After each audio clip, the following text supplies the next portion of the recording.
5, 6 chats we're going to have. John Barry will be on momentarily, another captain for next week, the week after. It's 2 weeks from today. The Pro Rivals Open out at Innsbruck. Are you going? Yeah. Yeah, well, of course, we might broadcast live. Oh, that'd be great. It's from Innsbruck. If not, I will be gone. Is that Scotland?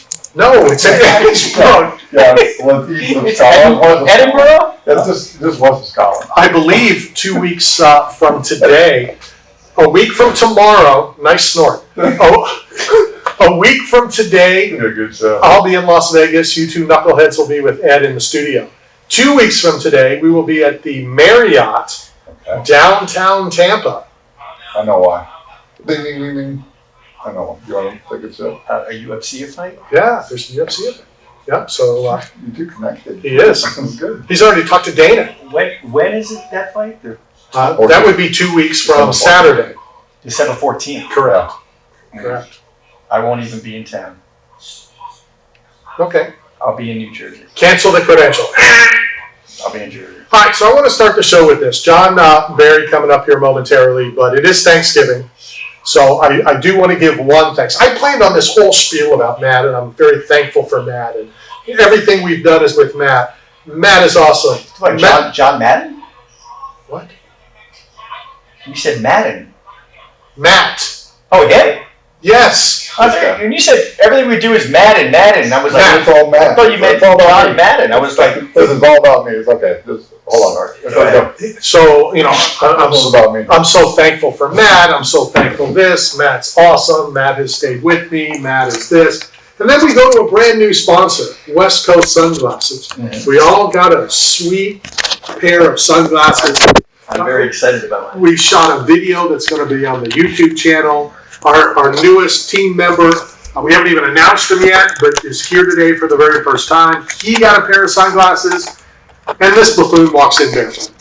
Barefoot? I'm not barefoot. What were you? I have footwear on. They're acceptable for trampoline parks. They have a rubber base. I didn't even notice. Yes. Yeah, He walked in socks.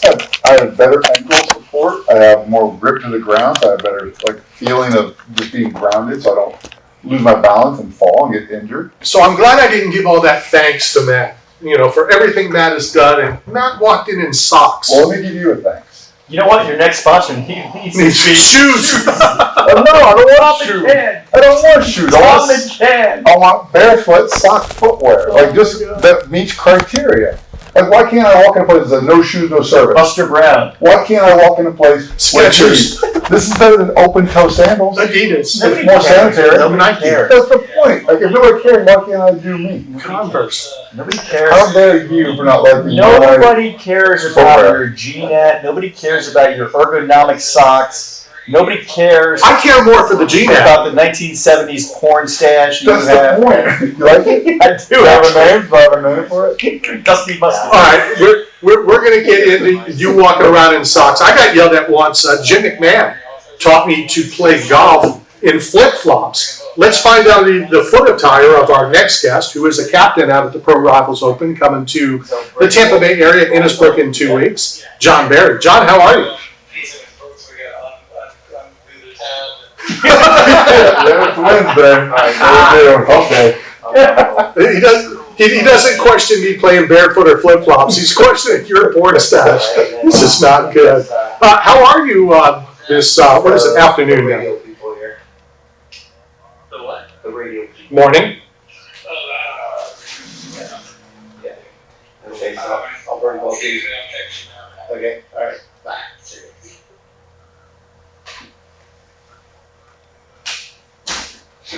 And that's 2 weeks from today is when all the media day will kick off out there. How did you get involved? How did you get named captain of the basketball team?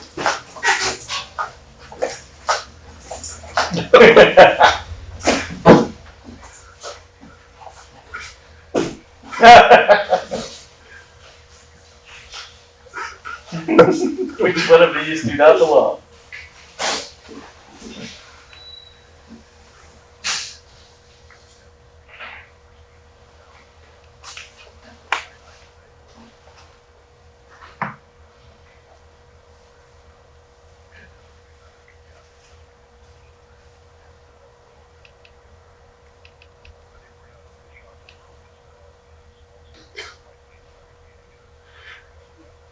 Well, I think what everybody has said, including a lot of people, at the Open, is who is going to play John Smoltz in the finals. What's your thoughts on that?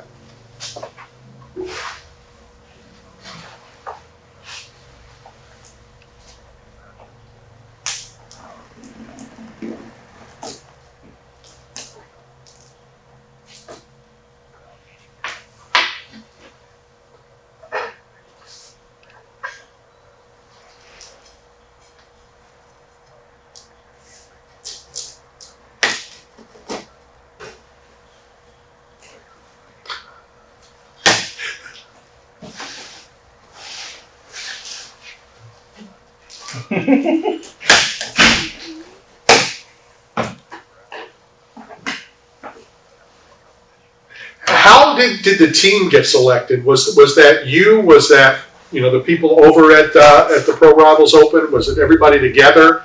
How many players reached out to you? To be a member of this?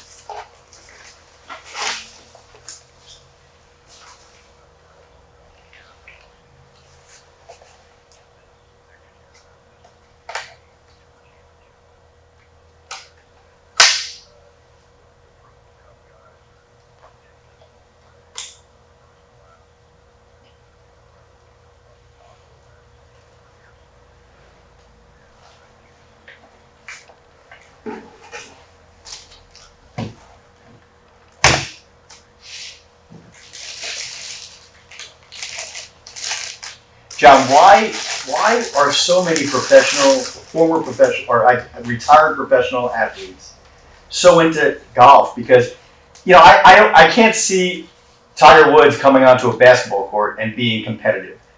But I can see you, Michael Jordan, all these players go onto the golf course and they're very competitive and they're very good. Like, what is it about golf that attracts you guys?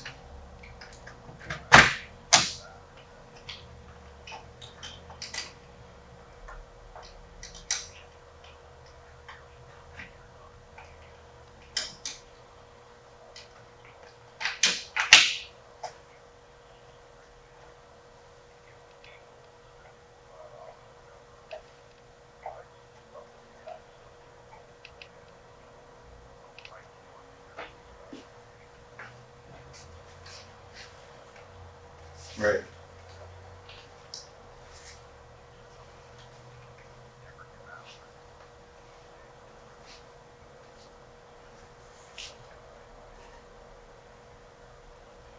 Well, not to put you on the spot, and so you don't even have to answer this question, but we do a lot of mixed martial arts here at Knockout Radio.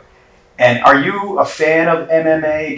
Do you watch the sport? Do you know who John Jones is and Dana White? What makes you a fan of MMA?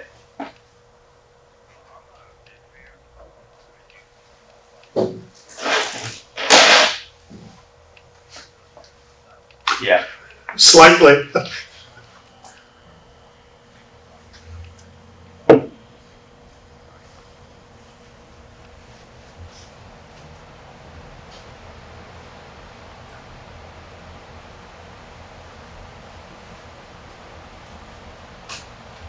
What I've talked to the people over at the Open is if they expand it, baseball, basketball, football, and hockey, and expand it to other sports, to push for a mixed martial arts team as well. Because some of those guys, like Daniel Cormier, big golfers.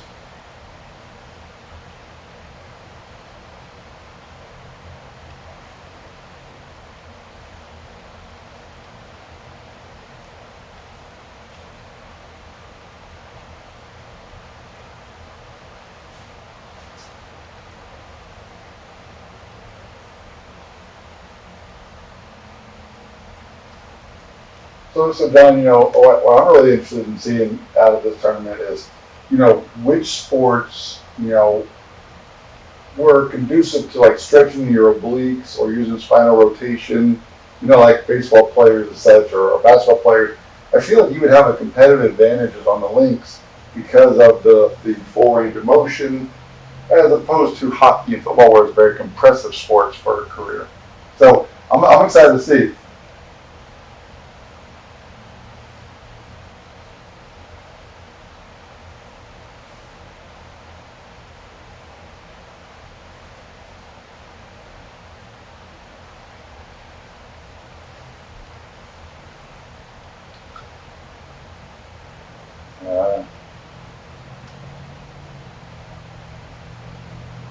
Wow.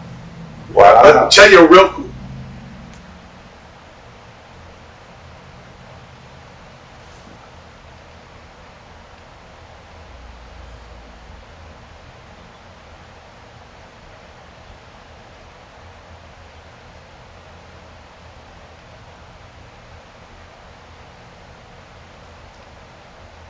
As you're talking about Smoltz, works and then he's 4 days off. Back in the day here in Tampa, right across the street from the Tampa Bay Buccaneers training facility was a driving range. And they caught Mark Royals, the punter, over there practicing his golf while the rest of the team is across the street practicing. Wow. So it's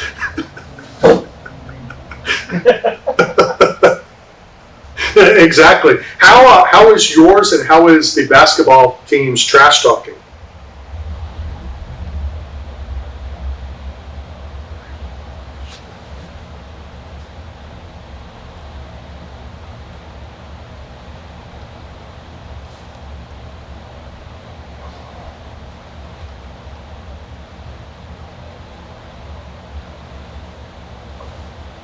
John, obviously you played a lot of courses around the country. Do you favor the West Coast or the East Coast when you play golf?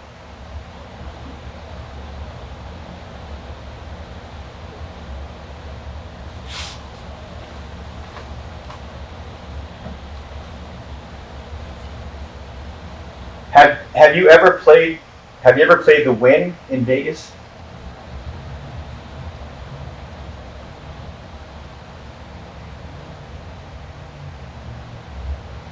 All right, so I'm not in your category of wealth, so I'm just curious. I've never seen it, and I've heard that it's like the most gorgeous course on the West Coast. Is that true?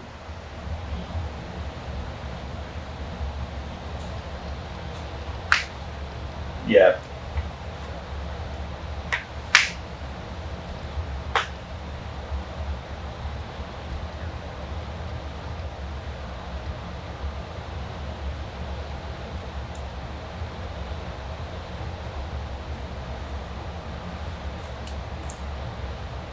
Let's get back real quick because I know you're getting ready to go out and play around. In a couple weeks, Pro Rivals Open coming to Innisbrook here in the Tampa Bay area.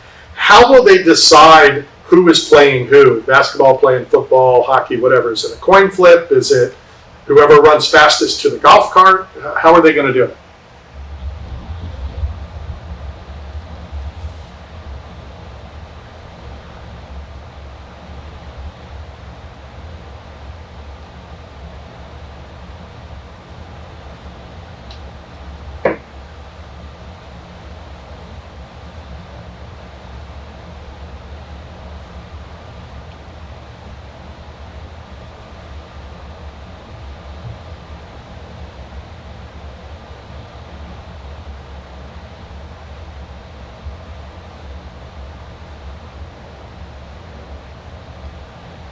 It's going to.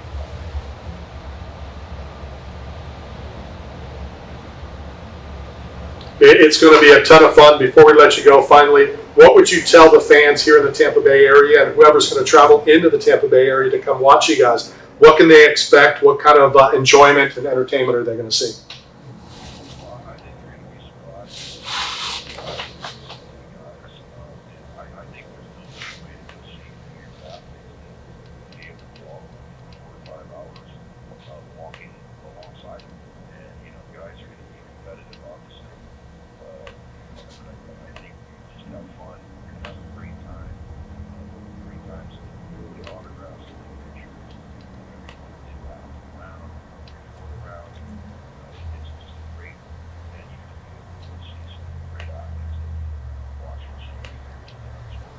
Awesome. Very good stuff, John. Thank you very much for your time. Looking forward to meeting you and hanging out with you guys 2 weeks from today.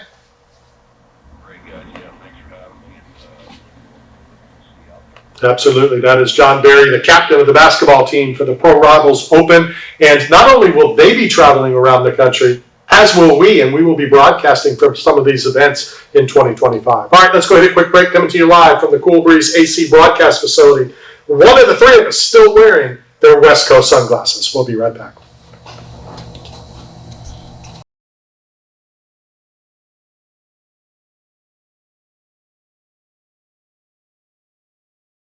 Back to your goggles on again, huh? Man, I love it. It's like hugging my face. We're I gonna forgot I even had them on, to be honest. we're gonna do a cool giveaway. We shot a video at the West Coast Sunglass Company. You go to the Facebook page; it'll be up on the YouTube. Easy to register, and I think there's a good possibility you may win more than one pair. Oh. I love mine. I really love these glasses. I'm not even saying that because they're It's good stuff. show. They're awesome. All right, so coming up momentarily after this break, the animal, Travis Thompson. I just got a text message back from the CEO, president, founder, everything else of BKFC, and Dave Feldman will be on today. Joe Satriani will be on. This guy is an unbelievable guitarist. Yeah. He's a legend. He is a legend. Yeah. And when I did my 12 seconds of research, a couple weeks ago, we had I don't like to do too much research. All kidding and whatever aside, I want it to be a conversation. I don't want it to be an interview. If it comes up in a conversation, great. But what I did find out, we already know this, that a couple weeks ago, we had one half of the biggest selling duo of all time. Correct? Yeah. Daryl Hall. Yeah, Daryl. Today we will have on the best-selling instrumental rock guitarist of all time. Yeah. This dude is the dude. Yeah. Like, awesome. he was the teacher, instructor, whatever, of a lot of the biggest guitarists from the biggest bands ever. He's back in one of the super groups, and their residency will be coming next year, which I hope to, at least I'll go to, since you don't go to Las Vegas with me. I mean, I will, if we've got the budget for it. A big Maybe a new sponsor, like airline or something. a big residency. He plays with some guy, I don't know, named Sammy Hagar. Oh, yeah? I need to know more about music. I'm not really a big music buff. I don't really know a lot about it. Okay, so But I would love to go. I don't know, in your tax bracket or whatever it is. Mike, what were you on? Like the Wynn, the golf course? Yeah, but I can't afford the golf. Yeah, I can't It's- afford. Honestly, to play golf at the Wynn, it's something like 18 grand to play 9 holes. I can't afford to go to a concert. okay, back to the So schedule. you should take us to Vegas and go golfing and get a concert. Are you done? Can I finish with who's on the show today? Go ahead. Dave LaPuma will be on from Fantasy Pets. Damn, I meant to bring my 8-foot fantasy pet. No, it's crazy. The stuff these guys make. With 3D printing? Yeah. I want one. Well, we give them to our guests. I'll be a guest. Would you? Yeah, interview me. All right, so you'll be a guest and then you won't be here We'll do anymore? an interview right And then now. you won't be here I'll anymore? leave after my interview's over. I'll go. No. That's got a 12-inch fantasy pet. I'm gonna. What's the fantasy pet name? Also on the show today, Dave Manley. Oh, We're going to give MMA bobblehead. MMA bobbleheads. I love that. It's a great Christmas gift. It certainly The ornaments is. are my favorite. And that's why I wanted Dave on today, so That's that we cool. can talk about that as well. So Oh yeah. art show. Joe has his big art show down in Hollywood. Last year went down to Peter Stanley Yeah. From Kiss. from Kiss, and Joe has one. So we're going to talk to him in the second hour, I believe. So That's great. a lot of good stuff. And I don't know if you guys have really looked. Have you had a chance to look at next week's UFC card? No. Have you, Mike? I have not, no. I had a chance, though. I just didn't. I just didn't do it. I wasn't motivated to do it. I didn't see it come up on my feed. I didn't even know there was a When fight you next said, week. have you had a chance? I've had a chance, but I just haven't looked. Pull it up real quick. I'll do it right now, yes. Raise your screen. Just read the 3 fights that are the preliminary. Is that what they call the first one? The prelims? Yes. Okay, so you've got the main card. You've got the what do they call the second one? The undercard. No, the second one is Yeah. called the main card. No, the first one's the main card. No. First one's the undercard. The prelims is the first one. Okay. I'm talking about the main one is the main card. Yeah, the main card is the Okay. second one. And then the prelims is the second one. No. What are you talking about? Right, there's 3 groups of events. The prelims are the first. Okay. That's why they're called preliminary. What's the second one? The second one's the main event. Okay, so what's the first one? Preliminary. No. Oh my God, you've Three been. preliminaries. What are you talking about? There's two pre's. There's There's three the categories. prelims, and then there's the main event. No. You've been out of MMA a No, long time. I have not been out Pull of up the MMA card. that long. Pull up the card. There's 3 groups. So the first group, there's 3 fights. Then there's the next group is the prelim. Then the next group is the main card. Go ahead. What do you get on number 3? The early prelims. They're still called prelims. Okay. The early prelims. Yeah, the early prelims, So they've and added then the early. prelims. Instead of 2 But, pre's, they but have that's, early. but that's made up. That's not a thing. Look at those 3 fights. Okay, Kennedy and Njoku versus Lucas Bresky. That's a. Are you? Clay Guida versus Chase Hopper. Chiesa versus Max Griffin. This is the early prelims. Okay, I'm saying the first group, so the early Okay, prelims, is 3 impressive fights. Chris Weidman versus Eric Anders. How about that? That's amazing, yeah. This is like early. Well, you got to get the people there early, right? Oh, I'm there early. Well, you have to have a draw. But do Hold on. you understand what the early prelims are? It's just a money grab. It's only available on ESPN Plus. Well, that's Well, that's a teaser. Like, Actually, it's not even available on ESPN. So- It's UFC Fight Pass. So you have to have Fight Pass. Then you want to watch a prelims, you have to have ESPN Plus. Then if you want to watch a main card, you got to buy the pay-per-view. yeah, but the pay-per-view's on ESPN Plus, right? So basically, no, yeah, well, yeah, Right. But so the early prelims is just another money grab. Well, I'd pay to watch those. So what if they change the format? What if they start putting like co-main event is the first fight of the night on the early prelims, and then the main event is the closing See, now show. that is a great idea. So you get people there early to see the co-main event Yep. because the talent it's Yep. Then everybody stays because they're already there. It's convenient. You've already got concessions. You got your beer. You got your friends. Maybe not. That's actually a really good idea. It is a good idea, but maybe not the co-main. Maybe go to what's the main event that they always we always call the prelim. The early prelim. No, the prelim. no, not the early one. Not the early prelim. pre. No. 3 pre's. They have a prelim. It doesn't make any sense. The early prelim is a pre-prelim. But you're right. Chiesa is fighting on the early prelim Against Max Payne. as well as Chris Weidman. And Clay Guida. Yeah, and Clay Guida. Yeah, I mean, it's It's like I would just watch Clay Guida. Period. You know what? I would pay $49.99 just to see Clay Guida fight again. No, you wouldn't. Yeah, I would. Yes, I would. Yes, I would. But here's the point. Here's the highlight of this. Like, what's great is like these names that we think of like the upper tier, upper echelon, the greatest in the division, the up and coming stars, the ones that could be or are champion quality. Now they're opening the show where it used to be those were the up and comers that were just fighting for a chance. So you see the evolution of the sport. You Wait a see the second. guys are getting older. I'm The sorry, names man. that you recognize and know are they're doctors, and then they're going and fighting in a fist fight Right, but you see, on Saturday the nights. main card has people I've never even heard of, but the prelims I know everybody. Exactly. Well, it's an part- evolution. but part of that is and We're old you guys. no Aljo's fighting on the prelim. right. Old people. Well, but honestly, look at some of those names. Michael Chiesa. Yeah. How long ago did he win the Ultimate Fighter? He's been at the 15 top. years. Well, I'm saying so. These aren't the biggest names anymore. No. Clay Guida, Right. and he'll tell you he'll probably Yeah. be on the show next week. He always says, "I'm the president of the fan club." Yeah. You remember Chad Hurley? Of course. So Chad Hurley, I told him we're walking down the street, Merchandising guy. and I said, "Yeah, I'm the president of the Clay Guida fan club." He almost, well, I can't say words, that I could get arrested for it, but he lost his mind, and I had to tell him, "Dude, it's a joke. It's the unofficial. It's no big deal because everything is branded, everything is trademarked, everything. Speaking of trademark, only TT. Let's go to the phone lines. Let's welcome the animal. It's been a while, Travis Thompson. Travis, how are you? We're doing fine. I'll tell you what. Excited about Philadelphia. Dave Feldman will be on shortly to talk more about Philadelphia. You know what kind of threw me, Travis, and we're good enough friends that I don't, I'm not going to say to you off the air what I'm going to ask you now. I don't know what that means. Name dropper. We're friends. Name dropper. No, that's not name dropper. You name drop. We are friends. Travis, I'm just kidding. So a lot of times when we talk to fighters, we talk to football players the night before a game, the night before a fight, they're not doing anything. Now back in the day, Chuck Liddell would go out all night, not necessarily to go out and party or anything, but his fight's going to be at 10, 11 o'clock at night, so he wanted to stay on that clock. So I was kind of surprised when I invited you, hoping you would say yes, but figured you'd say no, it's the night before a fight.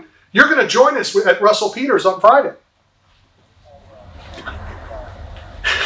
So is it different, be a bare knuckle fight than an MMA fight? Would you do it if this was an MMA fight? Would you still go out this the night before? Mm-hmm.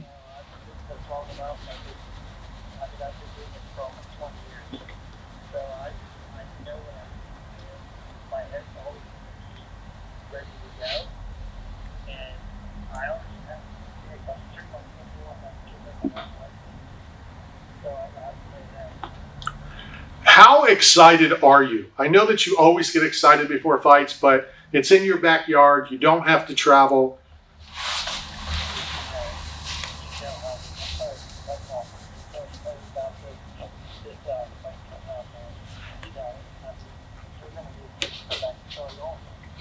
No, for sure. And you can interrupt me anytime because we're friends. Hey, Travis, it's me. Hey, Travis.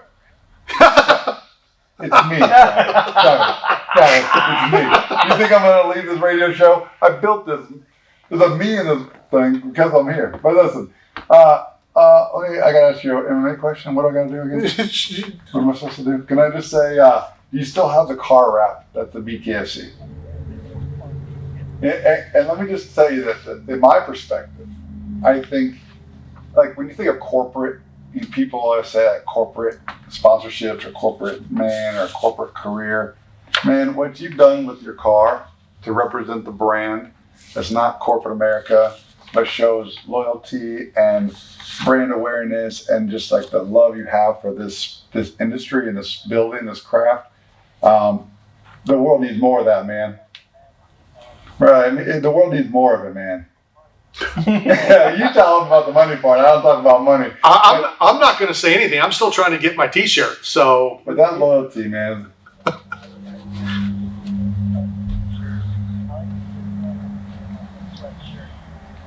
I want a Rocky sweatshirt. I want to run the steps again. I want to beat you in the race. Did I beat you in the race? Did I win? You tripped. Yeah, the technicality.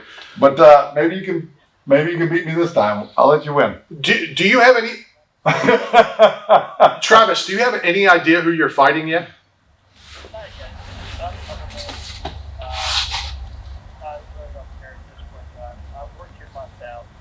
Yeah. I'm so excited for you, bro. Like, this is so dope to be in your home. I want to do the weed eater. I want it the weed whacker. Is that what they call it, the whacker? That could be my porn name, the whacker. But Randy could zero turn motor. What are you in? I'm the director. He's the director. You have a truck you can sit in? I'm the director, bro. I'm not acting in any porn film. I'll direct it. Get Riley Reid on the phone. Whoa. So we have Travis Thompson on the phone. TT. T squared, as we call it around here. Philadelphia. That's not a bad nickname, the T square. We've got to, or you do. You need to do some research. We need to go to a couple of new Rocky Balboa places. We've been to the gravesite. We've been to the house. We've been to all that stuff. Oh yeah. No, we got to go to the zoo. I went to the church and I took Wes Sims. We went to the church and we both started yelling, "Father Carmine!" And people are like, "God, you know how many people come and do that?" I'm sure.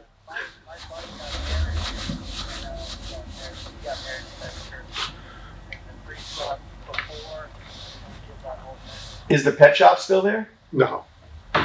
No, the pet shop's shut down. The gym is shut down. Well, I went with my brother to the gym and two homeless where they're sleeping. On the what is it called, a stoop? I wasn't sleeping. On the stoop. I was just watching. It was me and Mike. We weren't sleeping.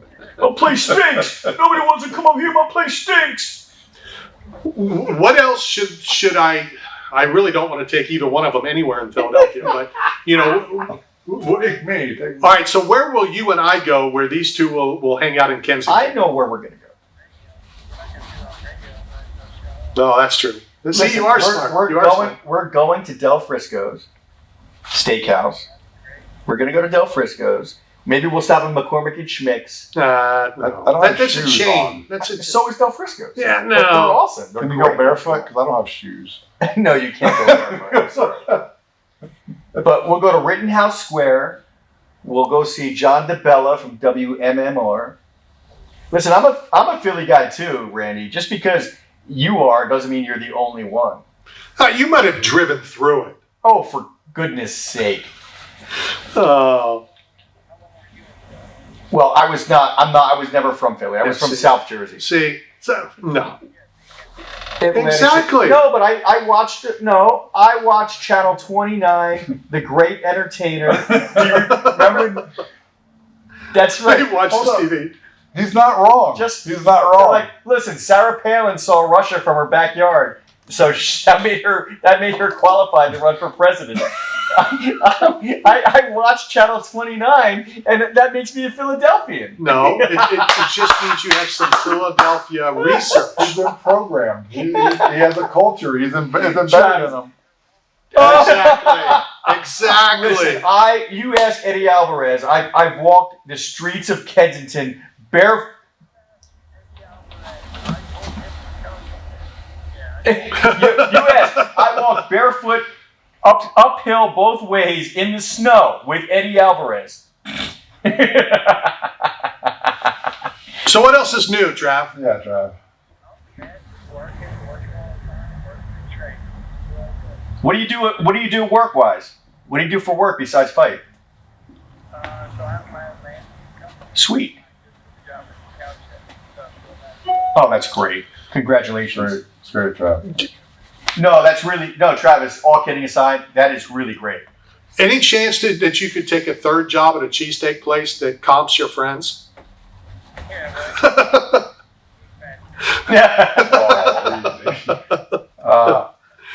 No, Travis, I think you should really look at like T-squared as a nickname after fighting, because it's like you keep this show level. No, you keep it level. I mean, you keep it like balanced because, I'm nutty. Like Mike's like me sometimes, but he's like Randy other times. So you're like the missing piece of the show. It keeps it lively. And I think you should come. I think DJ Tony should come apart. I think all you guys should come. You guys all have like the same vibe. Like it's a good energy. No, Travis, you're awesome, dude. You really are.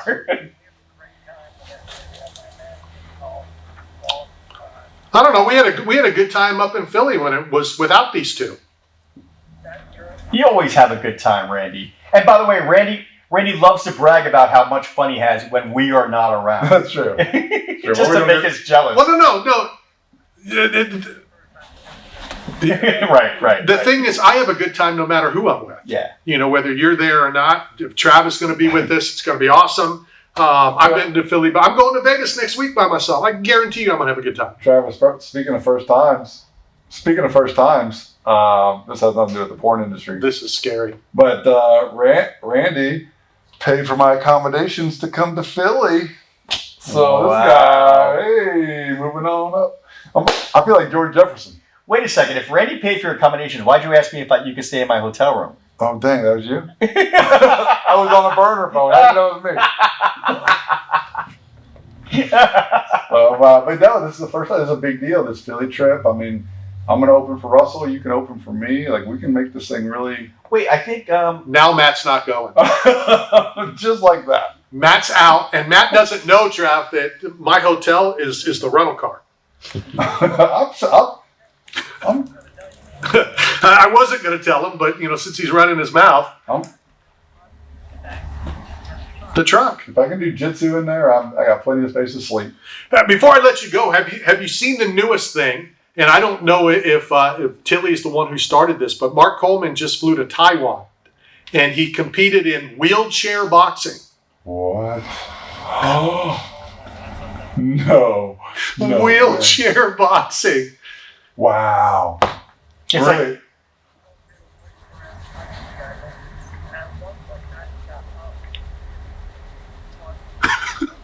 He got up.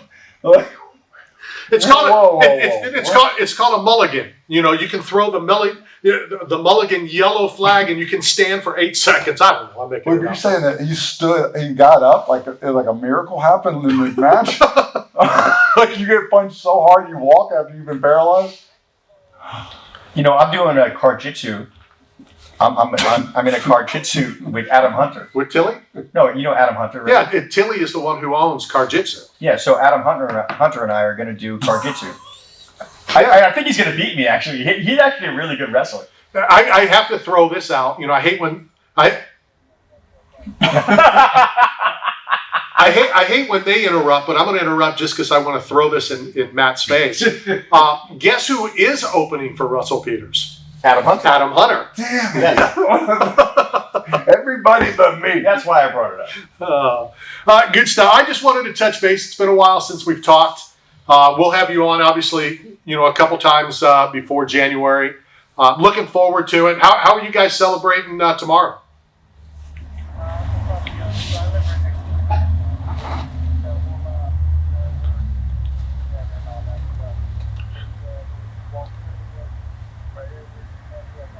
Do you have to allot a lot of time for transportation?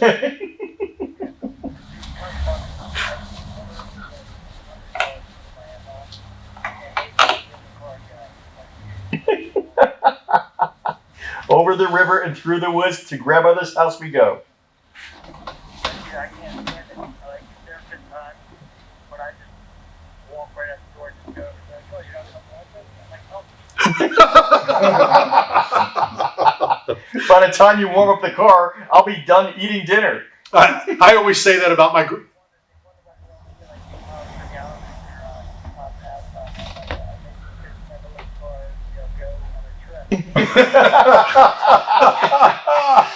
Do they drive the car through the woods, or do they drive all the way around?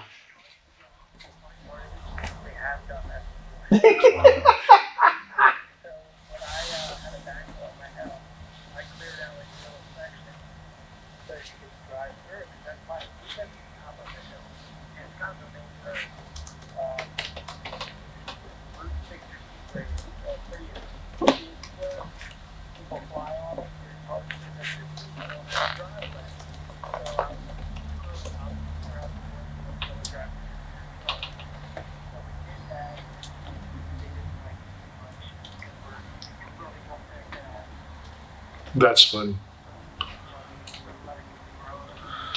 I had such a different experience last time I had when I had a hoe at my house. I mean, last time I had a back row there, it was not a good thing. My wife was pissed. Like I had to sleep on the street. Me and Mike had to camp out. Yeah, I've had a back row at my house in years. All right, Trav. This was supposed to go a whole lot better than it did. What do you mean? I'm turning Matt off. I just disconnected him. He's no longer It was involved. PG-13, man. Hey, I appreciate your time, taking some time during your lunch. Go grab some food, finish the day, and I'll holler at you later. You as well. T squared. And two T's.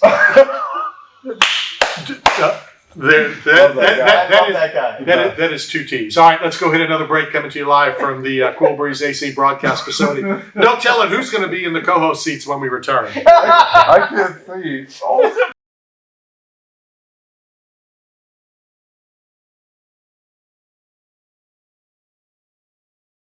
Connor was found guilty, and that a lot of locations in Europe have taken Proper 12 off the shelves. I heard that too. I reposted it, and former UFC Ultimate Fighter and on one of the early toughs, Rory Singer, responded. We talk a lot, and he's like, well, didn't he sell his shares? So I don't know. Do you know if he sold? I did hear he sold his shares. Okay. I don't know that for a fact. But So I believe what Rory was implying was, and this isn't, what I'm about to say has nothing to do with Rory who just brought this up. If that it's is, convenient timing. people are saying, well, it's unfair to directed towards a product that Conor McGregor is no longer involved in. Correct. My rebuttal is He is the product. he is the product. Correct. And people will still go because it was Conor, whether he owns it, whether it's not. And for legal reasons, I'm not saying blah, blah, blah, blah, blah, blah, blah. But you don't think they're still using the name? Of course they are. Of course they Yeah, are. of course. They're profiting off of the name. Right. Reputation. So it is what it is. And that's why you have to be careful, But now his name's on the BKFC. So now you're wondering about tarnishing that because, certain things that resonate with the people, they will boycott. They'll stop supporting if a certain person is found in something horrendous or something that's unethical or something that can tarnish. So does that put BKFC in jeopardy? Do you think it tarnished anybody not watching Mike Tyson? No. Whether you believe or don't believe, Yeah. his guilt. Well, he was guilty. Do we think he was? Mike Tyson? Do we think he was guilty of it? He was found guilty. Well, we know he was found. That doesn't mean that. But do you think he did it? Yes, I do. He practically admitted it in his one-man show. Oh. He said he was an animal. He said, I don't even recognize the person I used to be. That's real. Yeah. That's real. But did that affect him? No, it did not. It didn't. Correct. So Conor is in that status, and there's a reason that I'm not a big fan, and I don't go to, and I don't even though now that we have the YouTube channel back up and running, I'm going to have to go, and shoot video and all that because it's what we need. Yeah. So off air, we were talking about a $25 million prize at a BKFC event. BKFC is set to announce a massive tournament with the winner earning $25 million prize. Feldman expects to make an announcement in December, so we should ask him about that today. I'm about 3 weeks away from announcing this, but I'm going to announce the biggest tournament in combat sports history with the largest prize that has ever been on a tournament in combat sports history, said David Feldman. Okay. So he's not going to make the announcement Until December. December. Yeah. Well, we can still ask him if the rumors that we're reading about are true. He'll be on in 10 minutes. Yeah, so we can ask him about that. That's all I'm saying. And we'll talk about Fort Lauderdale. $25 million. That's amazing. Matt may enter. I may enter. I wasn't paying attention. What did you guys say? No, you know what I want to highlight? Just real quick, that was beautiful what Mikey just did. Like that's what you guys have, that talent, like that broadcasting, the ability to change pitch and levels, and like when you're reading script, that's what I miss. Like I don't have it. I don't have what you guys have, man. It's beautiful to watch. Here's the key, and I've told you this when you did a commercial. Yeah. Really? I'm sorry. Oh, damn it. Awful news. Sorry, buddy. Do you need to go to break? No. No, it's guys, my father just died, so my sister just texted me and said, Dad is at peace, and it's been a long time coming. I tried to get up there before he died. I did, but You did. Yeah, you did. I wanted to go yesterday and try to get a ticket because she told me on Monday that he was transitioning. The nurse told her that people at a certain age, they get this wax figure type of texture on their skin when they're about to die. And she was right.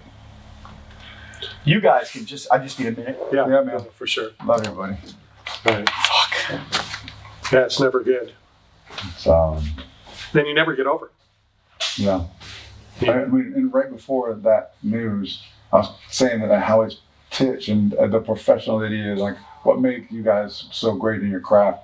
And at the same time, the moment came in, like he was being the old Mike that we haven't seen. Well, what I started to say to you as he took that and you could tell,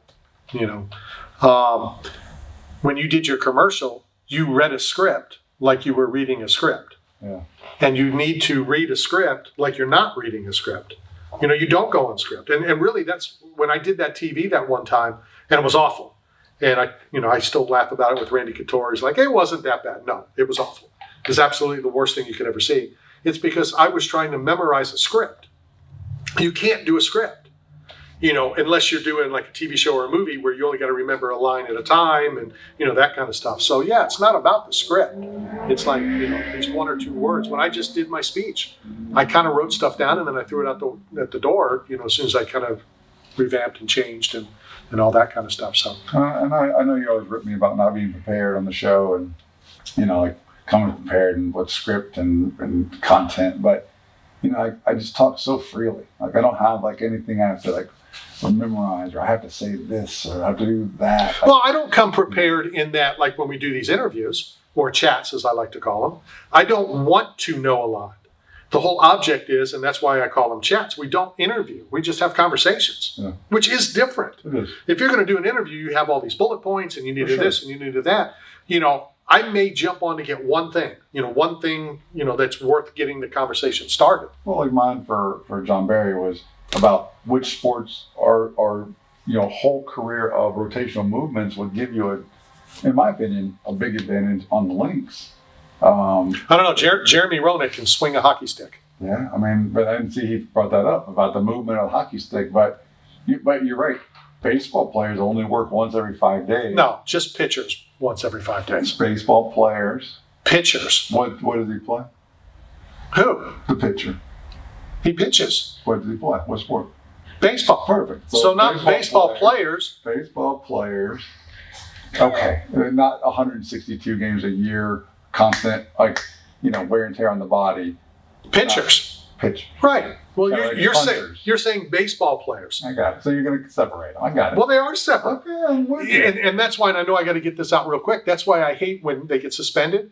There's a brawl, whatever. The pitcher and the batter get six games, 6 days. Well, the pitcher's going to miss one start. The batter misses 6. Yeah. It's not fair. What is fair? 1 hour down, 2 hours to go. Our thoughts are with Mike. He's outside. He may or may not return. We'll handle that after the top of the hour. We'll be right back.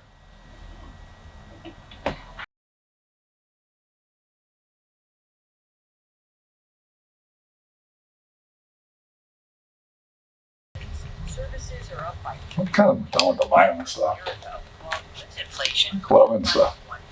It's got the markets down. Dow has lost 106 points. Nasdaq is down 180. This is CBS News.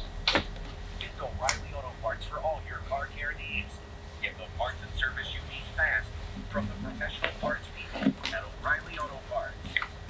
Campbell Blaze, Tan Talk, entertaining and informative radio from the Sunshine State. This is Hall of Famer Deacon Jones, and we're talking sports. We're right here. All right, we are back coming to you live from the Cool Breeze AC broadcast facility. A lot to get to. Hour 1 down, John Barry, Travis Thompson, hour 1. Let's kick hour 2 off at the top. Let's welcome the top man from BKFC, our good friend, Dave Feldman. Dave, how are you? What's going on right now?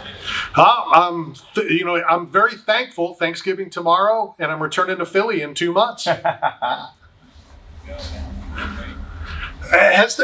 Has that sunk in? I know that we've talked about Philly since day one, and that was one of the numerous goals of you, your team, and BKFC. Has it sunk in that this is going to happen? You know, morning to morning, I was my start on the radio Yep.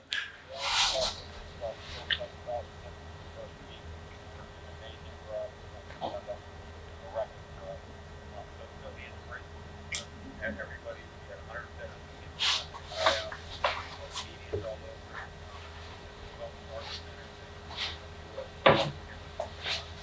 And, it's amazing that that's what we're getting. How important is it as a Philadelphian, as a fellow Philadelphian, to put this on, put this event on, a great crowd, not booing Santa Claus, all the stuff that we're known for, not going to happen at Wells Fargo?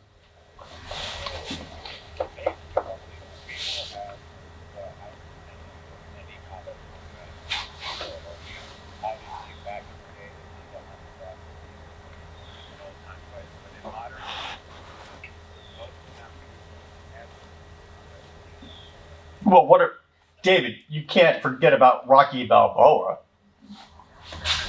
And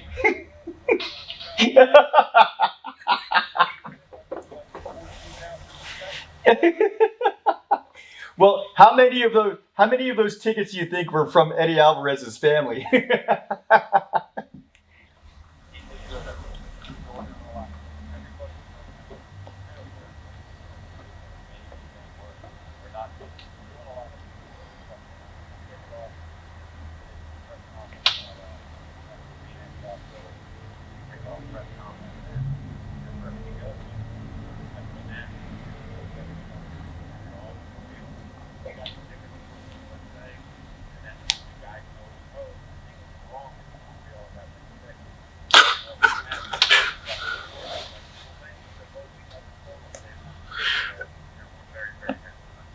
How much of the card has been released?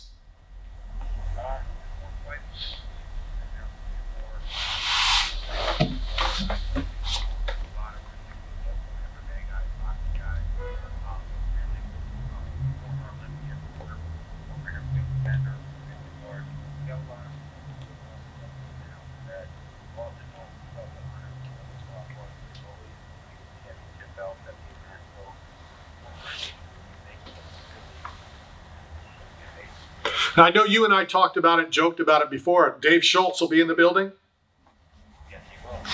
That's my guy. I've always wanted to. I still have back in the day, it was on the back of the honeycomb box, was his song called Penalty Box. And if there was anybody that could fight, it was the commissioner who became a commissioner in the minors hockey league, Dave Schultz.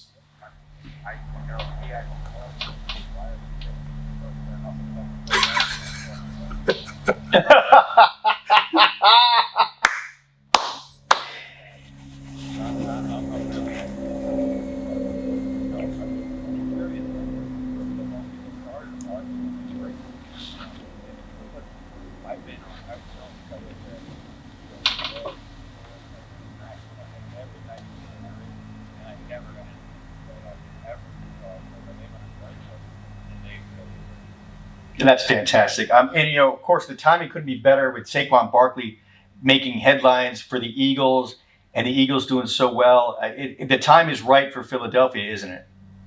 Yeah, man. It seems like they're really pumped up about sports in general. But, they're embracing this. They also, are getting out to other players who are getting involved. And keep rolling. So Dave, it's me. Usually I ask stupid questions or dumb, annoying things that annoy all Randy's guests and friends. But I have a real question for you, man. And First in 10 years. I know it is, honestly. But right before the break, Mike got a message, text that his father had passed away, and I know Marty was a legend in the boxing circle. Inspiration to you and your brother. What's this going to mean for, since the time, Your dad's since legacy. your father and his passing, to see, he wasn't here to see it physically, but how do you feel about him emotionally? Where is he going to be that night in Philadelphia?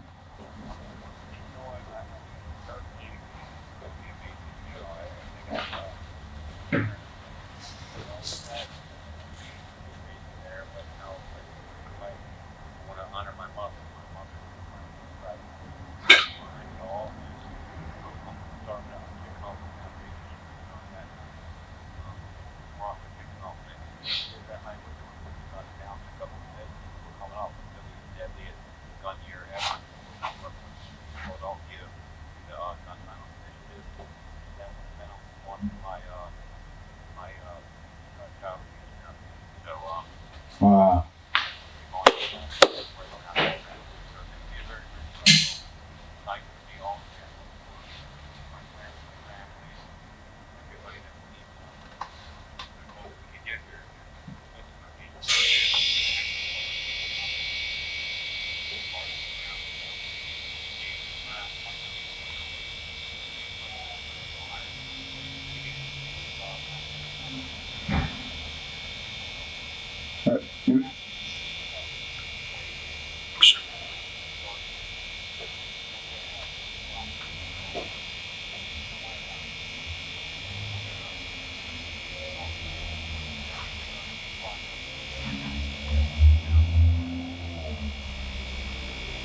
Well, I think I speak on behalf of Knockout Radio and your father and your family and your friends. Like, we're proud of you, buddy. And it's amazing what you've done.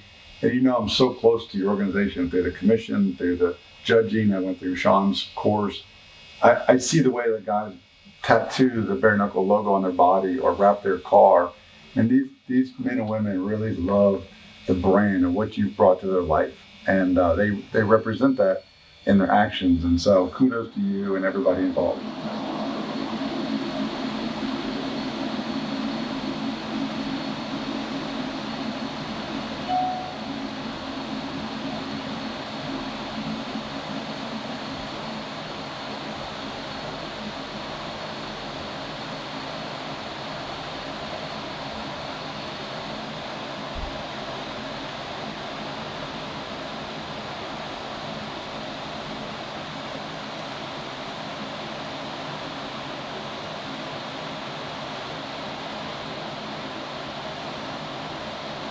Obviously, 25 Philadelphia, January, big event coming back to Florida, down south in Fort Lauderdale. Talk about the upcoming event.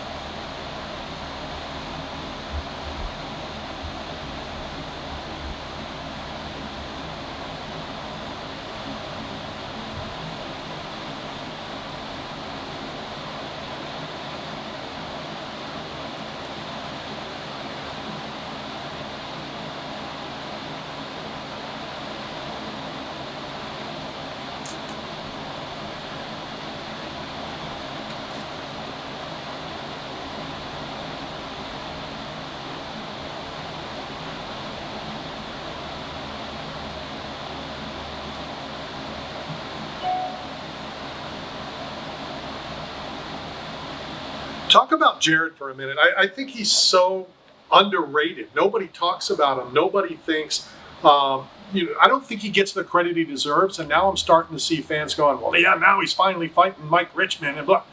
Talk about Jared and what he has accomplished.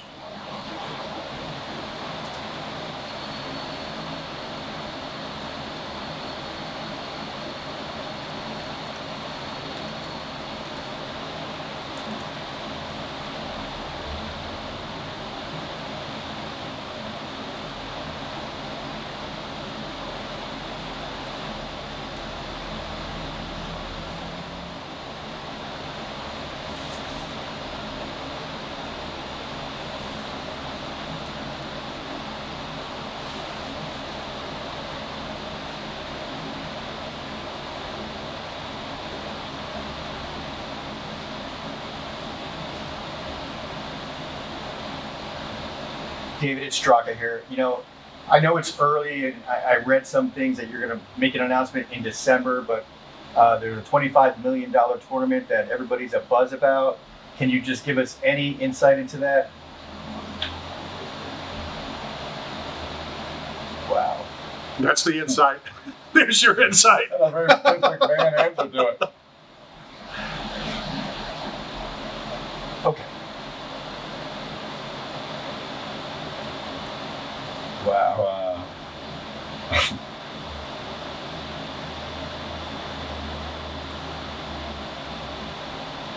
Wow. Whoa. That is amazing news, and I think Matt and I are entering. I'm a little old for that. Dave, that's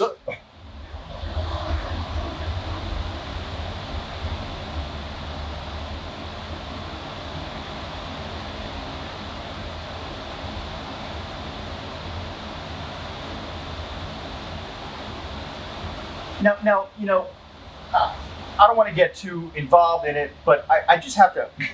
But I will. No, you just mentioned investors. Like, do you go to a private equity firm? How do you raise like $25 million?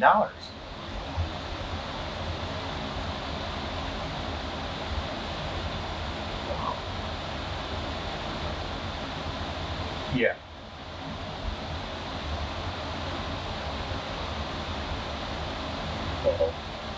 Wow. Well, I need to hang out with your friends.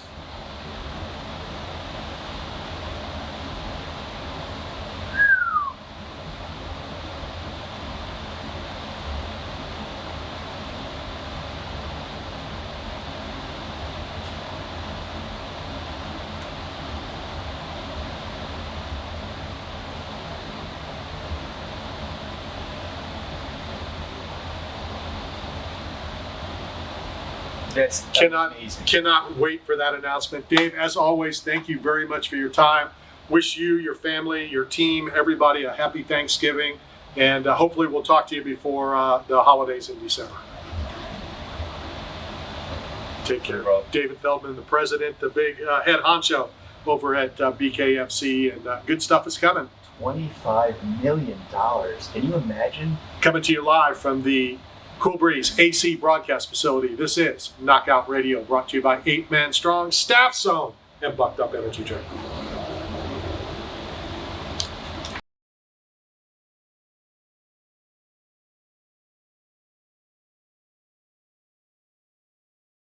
It's like my future, man. I'm gonna burn my eyes. What are you, John Gruden? I got the non-polarized. Like, I think they was kind of surprised. Like, wait, got my own polarized. But I'm like, I want more natural sunlight. I'm gonna use them in the morning for my morning sprints. So, yeah, I want to get more natural. Yeah, we heard you tell him you're going to use it for your morning sprints. Barefoot. Your barefoot morning sprint. I have footwear on. Yeah, What's the difference between this footwear and yours? I Your- protect my your 230, change of your garage. Have you seen it? You tell me every day that I you're. opened a club, Mike. So I've got this new nightclub. It's called Meet Me at the Club. So it's Meet Me at the Club. You got bottles of water. It's like out of glass, like champagne bottles, but it's water. And it's got the nightclub vibe. And it's got energy. You just stretch and hang out and share. Sounds boring. It's amazing. Sounds Sauna, terrible. cold plunge. I had a climbing rope, so after you plunge, then you can climb yourself up to the rafters in the attic. So I guess like a ninja course meets. What's membership CrossFit. cost? Just bring donations, man, or whatever. Just hook up with that. Like, Bring a box of pizza. go to back to the An trade, empty box. barter and trade services. Like, that went, like, there was Spanish coins, there was gold, there was silver, then there was trade and barter. And not currency, but bring me stuff. Like, bring value, and then we can trade services. Like what I do, what you do. Well, I don't need money to do that. I'll teach Muay Thai. You can I'll teach Muay Thai classes. teach broadcasting, teach people how to be a professional. Ed? Yeah, I'm like, who's sleeping? It's Yeah, Ed. yeah. No, it makes sense. Yeah. At 2:30, Ed, look, we're going to bring back your nightclub, but now you can drive home. There's no neurotoxin. You're not destroying your brain function. It sounds. But you get the same vibration. I think Ed is saying this conversation is boring. No, because we went to the Super Bowl last year. I don't know about. Oh, wait. I don't know if I was there. I'm not really sure if I'm allowed to be at certain events. But anyway, people I know. Went You're to not Vegas. allowed to be at any events, Exactly. but you just show up. So in Vegas, the NFL had a party for media, and money was no requirement.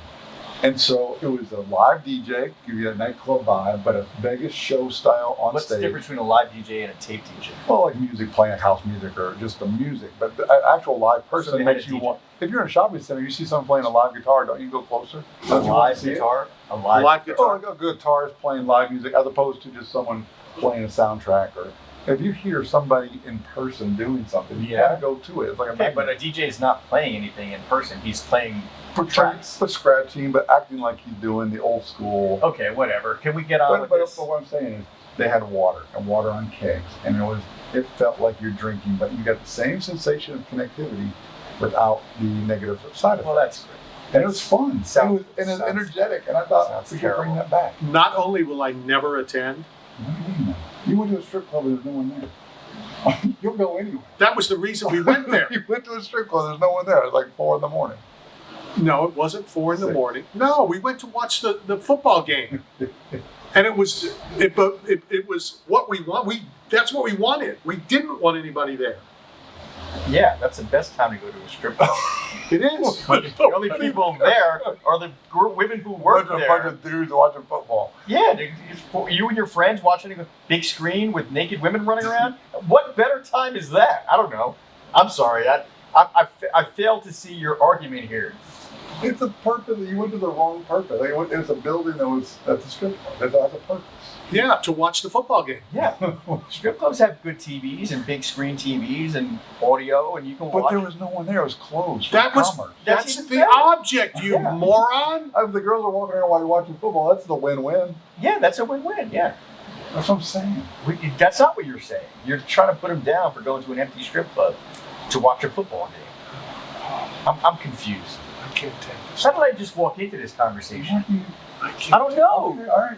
Matt, I'm the crazy one. Matt, I know. Really? Matt, you just put him down for going to a strip club when there was nobody there. Like, when's a better time to go to a Watch the strip game at the club? hotel. Watch the game outside, like, or wherever.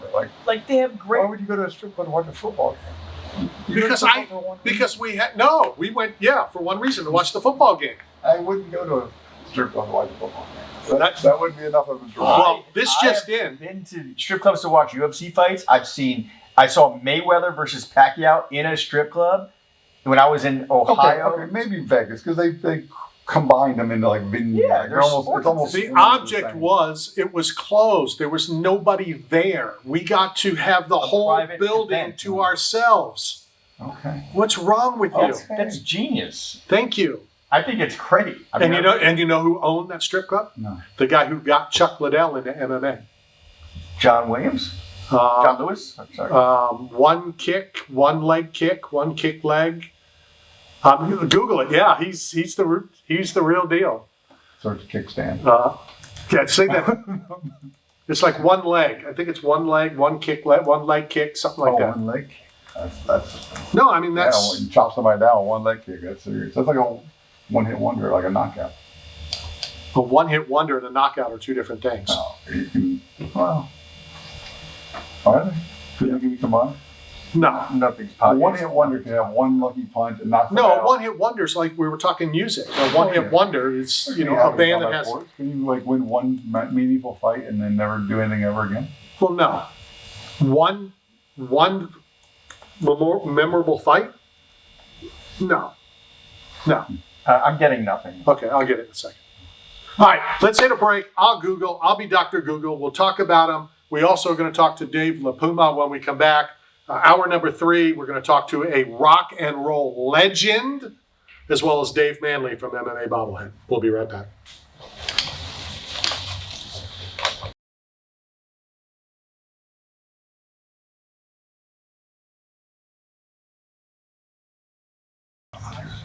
I hear you.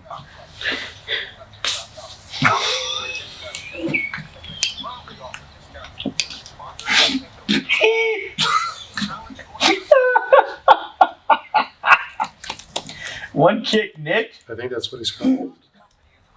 Such an odd name. Nick Blomgren. I don't know if that's him. I mean, that's what's coming up, but I'm almost sure that was his name.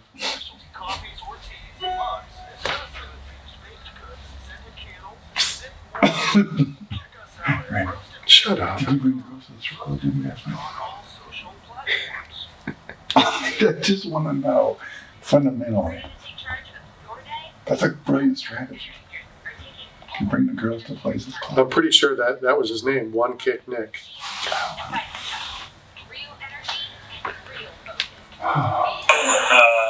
Approximately 23 years. 23 years. Awesome. Well, when I first started, This guy looks like a clown.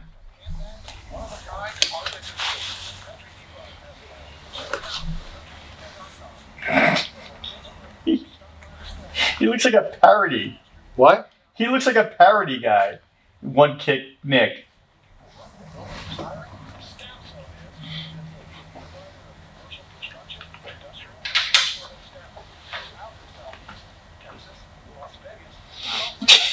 This is one kick, Nick. He looks like that guy who does the fake karate videos. That may be him. We're back.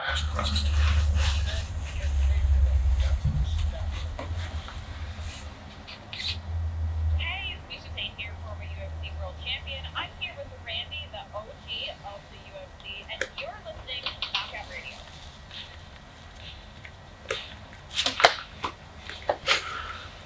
All right, we are back coming to you live from the Cool Breeze AC broadcast facility. I spoke to Misha yesterday. I love Misha. Love her. OG.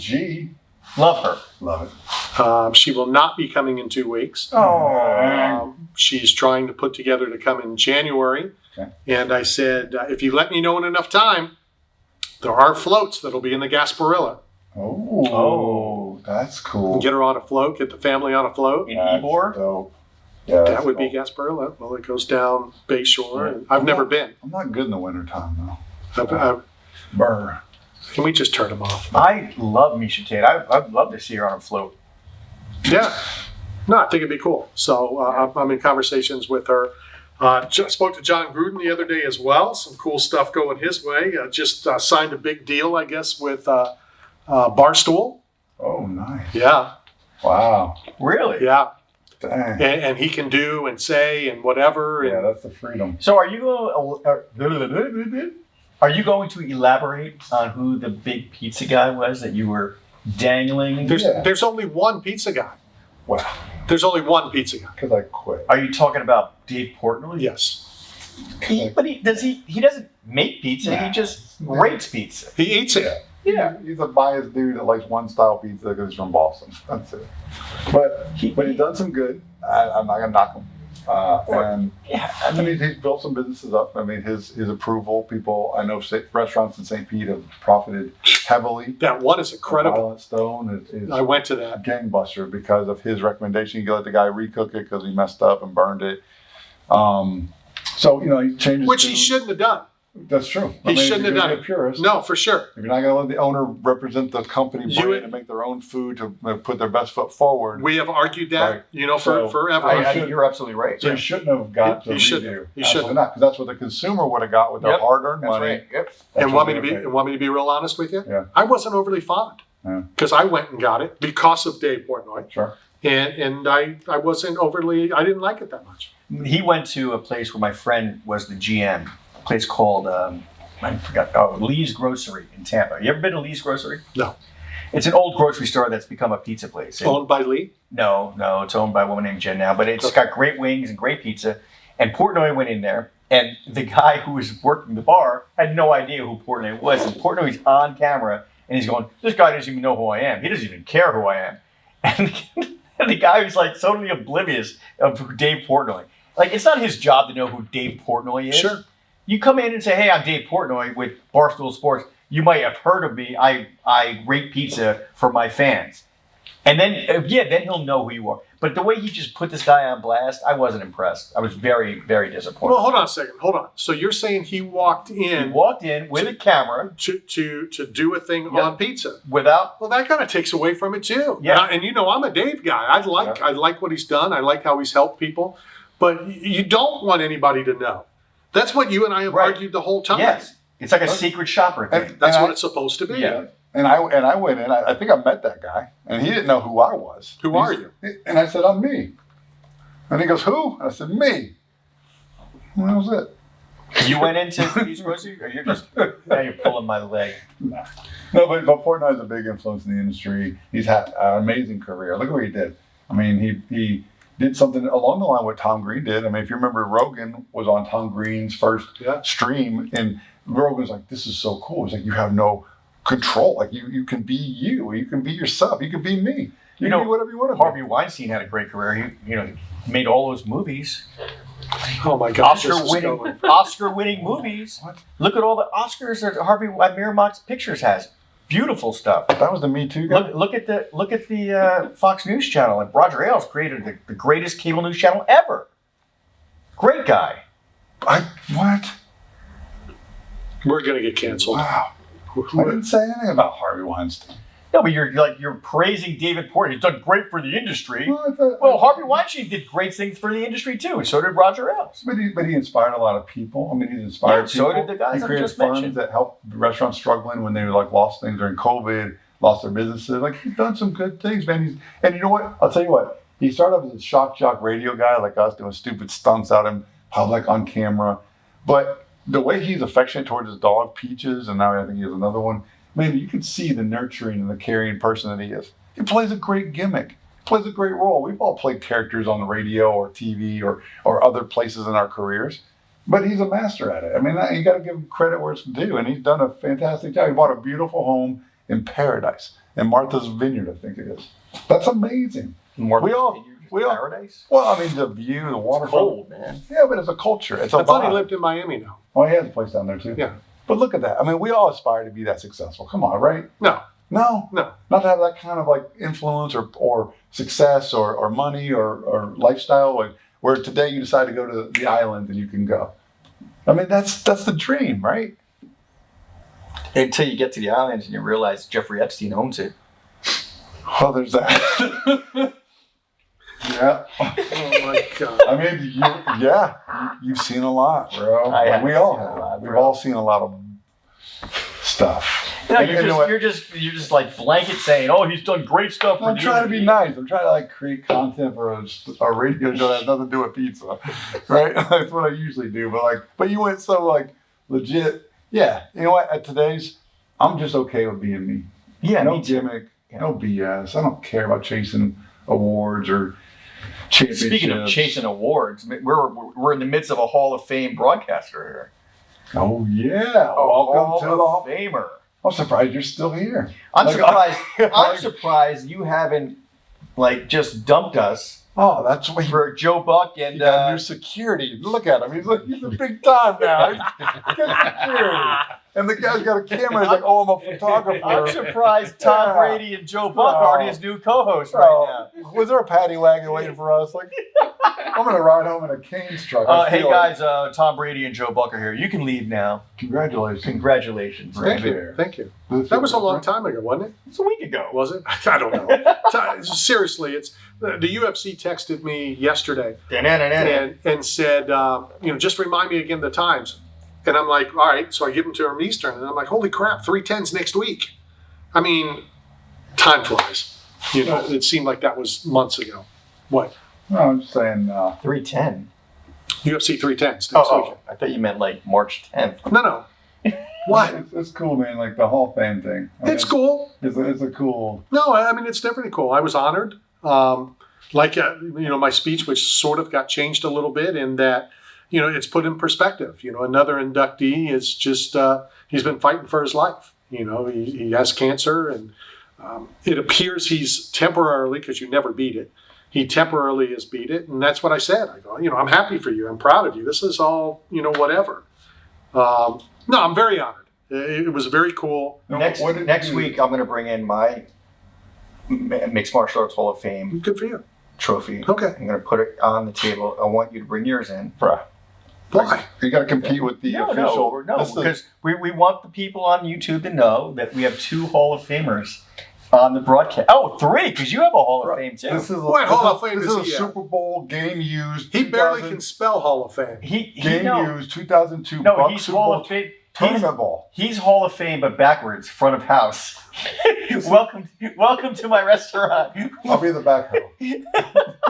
Welcome to my restaurant. I'm an FOH. I'm a I'm in backhoe. the FOH. I'm Back in front of house. Back. You're front of house, But brother.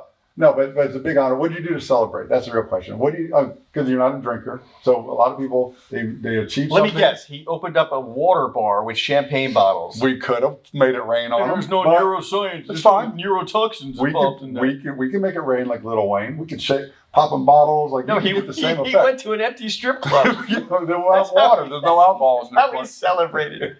But what do you do to celebrate, Randy? If it's something, if something serious in life, not this radio show, but something important.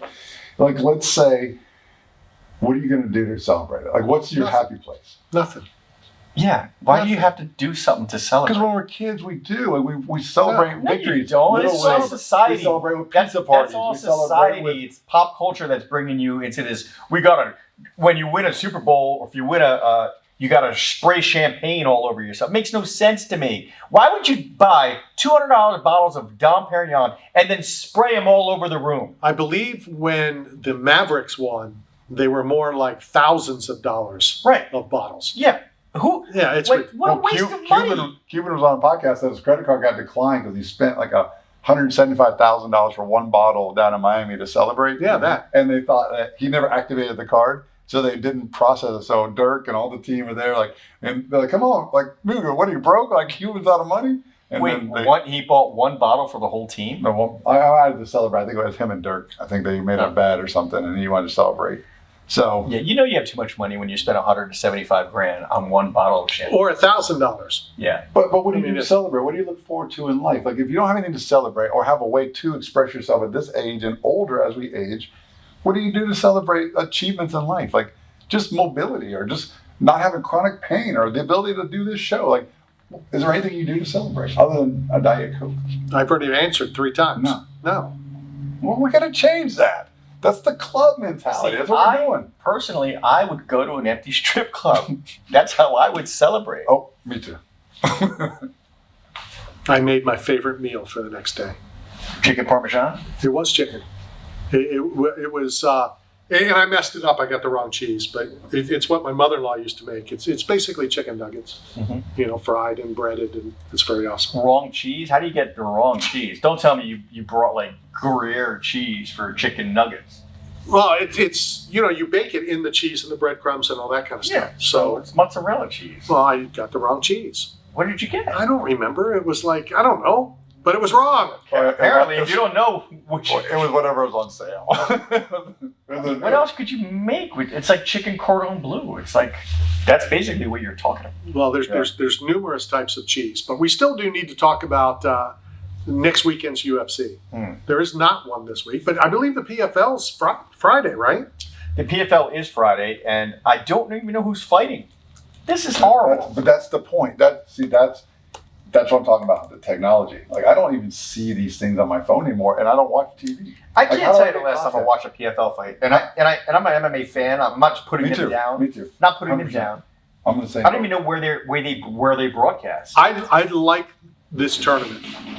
You know, we watch MMA a lot. We watch a lot of MMA fights, and what separates this is the tournament. The tournament is super cool, and that's why I'm very intrigued, and I've texted once or twice back and forth with Dave Feldman since he was on. You know, I'm very intrigued about this. How is it set up? It's going to take all year, which the PFL does. You know, we're one fight. You know, we watch all the other, Bellator and the UFC and, whatever. If you lose, you're dropped to the bottom of the list. If you're in this tournament, you can lose your first fight, yet you can still make the playoffs. You can still, qualify to possibly fight for $1 million. And so it adds the importance of every fight for that ultimate goal. So no, it's fun to watch. But I want to highlight what Mike said. First of all, this fight is in Riyadh, Right. Saudi Arabia, which means it's going to be So, on at like what? I think 2 or 4 in the morning. Yeah, and it features fighters. I can't even pronounce their names. When did MMA become like an Eastern European Dagestani sport? Not the global sport. Kazaganani versus Yagbishuridov. Well, it's a global sport. Kiriev versus Dichevna. So which would you rather? Serious question, and I'll ask it, and then you can answer it when we come back. Sure. Okay? Which would you rather? Would you rather watch an MMA fight, a combat fight, of a fighter you know, of a name you know, or would you rather watch a fighter from one of the stands that you've never heard of that's a better athlete, a better fighter, and probably will put on a better fight? Think about it and answer it when we return. This is Knockout Radio, brought to you by 8 Man Strong, Staff Zone, and Bucked Up Energy Drink.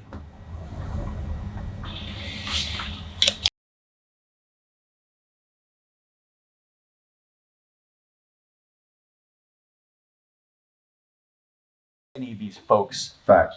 I don't even know. I can't even pronounce you know their names. And you know what's ironic is, in that new documentary with Jim McMahon, the former CEO of WWF, WWE, Shane McMahon actually had an opportunity to buy the UFC when they were in despair at one period of time. And Vince said, no, absolutely not, because you can't control the narrative. You don't get to build your own characters, right? And so the WWE wrestling, you get to recreate and build, and you can keep someone forever in the company. But UFC, if you're injured, your career's over, ACL or career-ending injury, concussion or whatever, it's over, and that brand dies, and all the investment in it dies. So, but what I love about the original UFC, I think it's that the guys did such a great job at building their own personal brands. The Huntington Beach Bad Boy, the Chuck Iceman Liddell, Randy the Natural Couture, they were bigger than life because they built their own individual brand. They Connor too. Connor the Notorious. Connor, the Diaz brothers. They built their brand. I can relate to these guys. When they all died when Reebok took over and made them all have a uniform. Yeah, that was silly. When you stole individuality from their sponsors and how they dress. I don't miss the Condom Depot ads on the back of shorts. What about Trojan? Like, you got to protect yourself at all times, baby. No, that's a smart thing to do. Like, that was kind of weird. Us porn guys, we got to be safe. You look at a dude doing ground and pound, and he's got Condom Depot ground on and pound. Yeah, where else would he be? Yeah, but honestly, where you need them.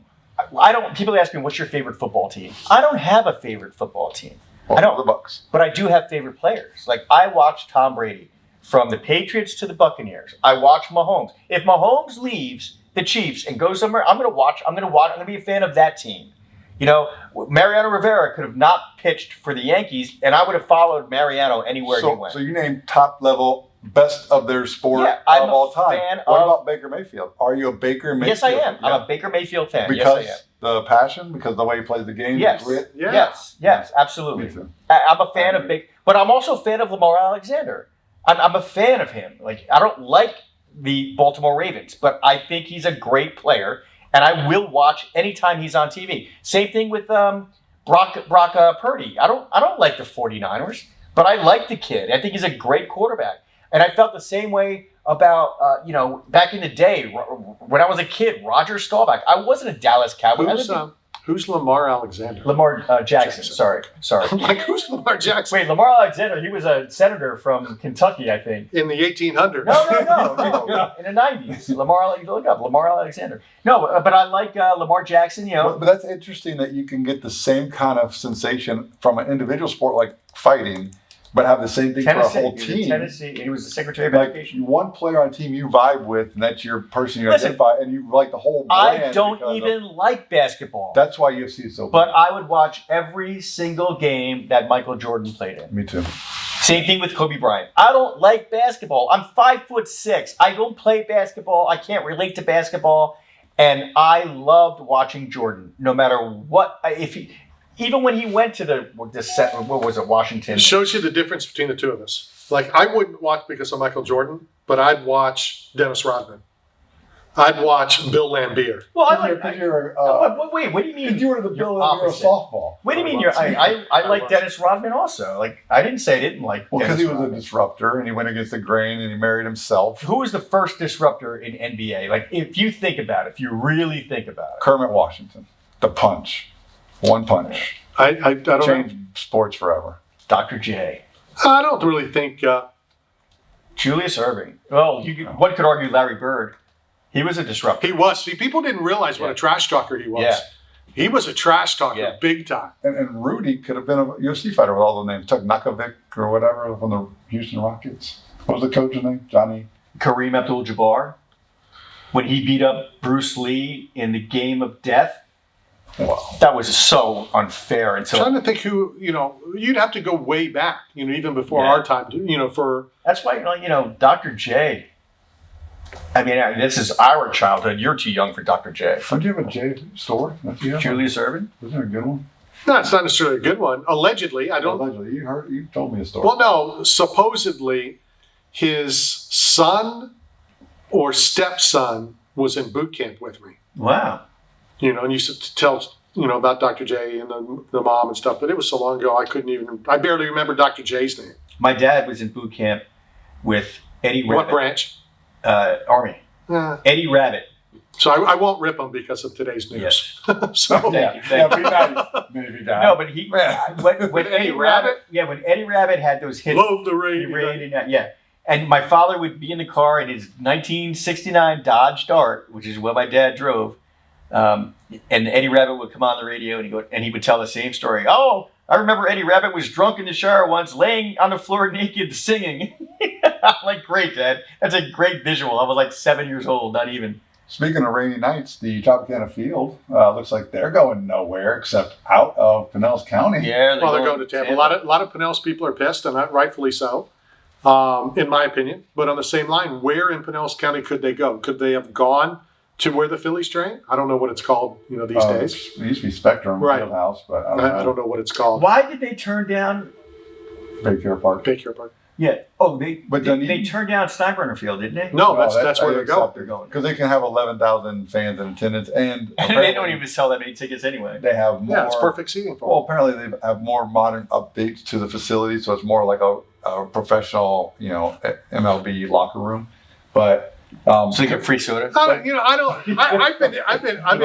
There's a bunch of water. First of all, baseball is called a clubhouse. Oh, clubhouse! I got a clubhouse, and I got water and champagne. And I don't think it's that big of a deal there. I mean, it's not like the big leagues. Tropicana's bigger, but it's not any big deal. So I don't know about that. In Pinellas County and St. Pete's, we're paying for all this stuff. But where else could they play? Yeah, I mean, you couldn't combine fields. To make them big enough. I mean, I think Phillies and why couldn't they just be a traveling baseball team? Oh, like the Savannah Bananas? Yeah, why do they need the Washington Generals? Yeah, why do they need their own stadium? They just travel. I don't know if you're being Matt and trying to be just stupid or. We got enough spring training here. I got my fix. If I want to go to a baseball game, I'll just wait till the spring. No, but I'm actually being semi-serious. Did you see that they changed the schedule? They've had to redo the 2025 baseball schedule. Okay. Wow. And I'm being serious. They did. And for once, they did something smart. They're front-loaded home games for the Rays. so that they can try to have all their games done before the rainy season comes. And as we all know, in Tampa Bay, it rains almost all the time, but it's going to rain more June, July, August, later. So they're going to be, I think they're home like the first 28 days. And they're going to be front-loaded home, which is bad for the season, when their body starts aching and all that kind of stuff. You want to be in your own bed and all that stuff. But at least Major League Baseball did do one thing right, and that's try to help. Will it help? I mean, look, Clemson Tigers, they're doing Savannah Banana acts and backflips in the middle of a game for crowd entertainment. I think it's a matter of time before the Major League Baseball has to do the same, because living here specifically, I don't crave baseball for entertainment because I have spring training available at all times from February till April. When's the last time you went to a spring training? And you're not a baseball guy. Right, but I went a couple times. It's two entirely different things. Absolutely. Yeah. Spring training game, they don't care. They're not trying to. They're not trying to lose. It's like the Pro Bowl. Yeah. You're trying not to get hurt. You're trying to, they don't play full force. It's not Major League Baseball at spring training. They don't play the whole game. People are pissed that they're spending regular season ticket money and they don't see the starters. Some teams you do see them. You don't see to the athletes. Look, I have a solution Sometimes. for the Tampa Bay Rays. Let me just throw this out real quick because I will forget. Sometimes they have split squads. So the Phillies will play the Yankees in Tampa, but they also have a game against the Rays down in Cape Coral or wherever their spring training is. So you're paying full price and you're not seeing the big league club. All right, sorry. I think the Miami Marlins should just do double headers every game. So after the Marlins are done with their game, then the Rays play the double header for their game. And then you don't need a stadium. Why is that so difficult? Because you still want to play home games. You still, I get if that's the solution, that's the solution. If you have no other solution, but they do have. And let's be honest, these tickets are now going to get scalped. Yeah, but you know what? When was the last argument? When would you have ever thought the Tampa Bay Rays tickets will be scalped and sold over whatever it's called, base price? Right, yeah. Because it's now only 11,000. When you have 43,000 and only 9,000 come, now it's going to be a ticket people are going to want. It might actually create some energy for the sport. It might. Yeah. Not the sport, not the league, team. But the team, yeah. The team. Yeah, I think it could actually be a big benefit for them. Yeah, I agree. But remember the argument we had the other day when you said, Randy, that you hate the argument that people from Tampa don't want to drive to St. Pete. Yeah. Well, are the people from St. Pete going to want to drive to Tampa? Well, it's different in the fact that people from St. Pete, and I get not wanting to drive. I don't have a problem with that. You don't want to drive across the bridge. I used to do the Players Show at the press box. My show started at 7. I left at 3:30 to make sure I'm across the bridge. Because as you know, if the light's on, you got to be there. I don't have a problem with you not wanting to, but to complain when Pinellas County has, Pinellas, because it's Clearwater, whatever, they have to drive to Tampa for the Bucks. They have to drive, so they're used to it. So I think, yes, Rays Pinellas County fans will be more apt to do it because they have to for everything else. Yeah. The whiners in Tampa that don't have to do it. Winners, you misspelled it. No, the whiners. Look at winners. I don't want to drive a car. It's the traffic's bad. Yeah, the traffic sucks. It's a mindset thing. And I want to tell you guys, but it's a mindset. It's a mindset. I just said that. Okay, go ahead. It's in the Pinellas fans' mind because they do it to go to the Bucks. They do it to go to the Lightning. The Tampa people haven't had to drive over here. I'm saying all and they don't want to do it. Tampa. There's no aquarium down here. When was the last time you went to the aquarium? Oh, a couple. I guess I ride by the aquarium on the trolley for sure on my way to the hub. We have all the good stuff. We got the casino. We've got everything. All the action's in Tampa, baby. Okay. That's where it's moving. The speed of light. Yeah, I like your West Coast sunglasses, man. Yeah, I'm feeling good. I feel. They're cool. They look really good on you. I can't believe I'm actually saying that. And we had the log flume from the Red Bull. We had the convention center. We got all the events. Like Tampa's killing. They have the convention center. No, for sure. Yeah, we got the Comic Con. They got the Rowdies. We got the Strauss Center. If you think, hold on, you think St. Pete's sleepy now? Go back 40 years. Oh, I remember. The Tampa Bay female soccer team is really good. Yeah, they're killing it. They're really good, and they're really good. Well, how about go cover it for us and talk about it next week? I'll do that. I'll go with you. No, I cannot send the two of you together. What are you talking about? I will send you because you are a professional. I'm allowed to go. You can't use I'm leasing. This is Knockout Radio, brought to you by 8 Man Strong, Staff Zone, and Bucked Up Energy Drink. We'll be right back.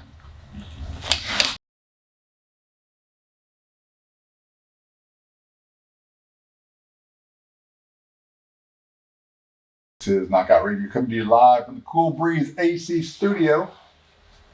So what does DC stand for, other than Daniel Cormier? Oh, that's a good one. I don't know. I don't have a crack research team. Dumb comics. What? Dumb comics. Is it really? No. Is it? Why? Would that? Dumb comics. What if it was? A lot of things are like that. I heard Lululemon was started. Detective comics. Detective. Yeah. But isn't it funny how you were just talking about comics in DC, and the first thing that came to my mind was Daniel Cormier. Me too, actually. You know, I don't read comics. I haven't read a comic since ever. That's a great point. You know, so it's just what you're used Oh to. yeah, sure. So that's cool. Dumb comics. You want to know who's coming up this hour? Huh? You want to know who we're talking to this hour? Who's it? All right, first and foremost, coming up momentarily, legendary guitarist Joe Satriani. Satriani. He's awesome. Satch. He's awesome. Fighting next Saturday in his, I believe it's his adopted hometown. I don't think he was born here, but Billy Quarantillo Oh, nice. will be on. Billy Q. The return of Billy Q. Love that guy. And then Dave Manley. And we're going to talk about the Christmas ornament bobbleheads. Love Which one's your favorite? Mine was the Black Beast? Because, well, you're the only one I know that would take a Christmas ornament and hang it around your rearview mirror. Well, it's actually an anti-theft device because nobody's breaking in a car with a UFC Black Beast ornament hanging from the rearview mirror. Correct me if I'm wrong. Nobody touched my car. Somebody broke into his car. Yeah, his car got broken Right? into. You know, so much for that theory. Yeah, exactly. Well, they didn't know it was his car. Maybe he didn't have an ornament of himself Selfing. hanging, which he should. If I was him, I should have an ornament of me. Well, here's the only time that I could kind of credit you, because I really don't want to. We're going to credit you later. I would get it later. What's going on? Let's go to our Yes. next guest. Joe Satriani's on? Yes, he is. Oh, well, Joe Satriani, welcome to Knockout Radio. Folks, we have a legendary guitar player on the line, one of the greatest musicians on the planet, Joe Satriani. Joe, welcome to the show. Thank you so much. Well, I mean, it's probably too humble for you. Do people actually recognize you on the street? Do they stop you and be like, "Wow, it's Joe Satriani"? Because everybody knows your music. Yeah, I'm so happy when they do, and places I get stopped all the time. And luckily, when I come home, San Francisco, no one sees anything. Right. You still have to take out the garbage and do all of those things. A lot of things that we're going to talk about, your art show that's coming up, your residency in Vegas, but this is predominantly a sports network. So let's start with that. Are you a sports fan? And if so, what team, what player, what do you enjoy watching? Oh, it's terrible. It's like I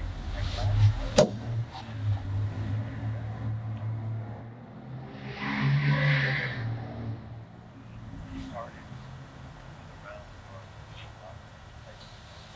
and especially if you're like you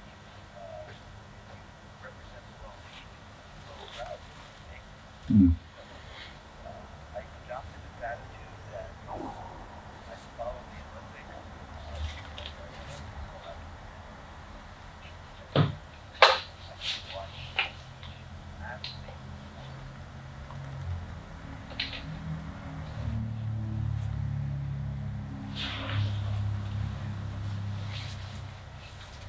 Yep. We were. Kind of funny because I've done a lot of anthems, locally. It's quite funny.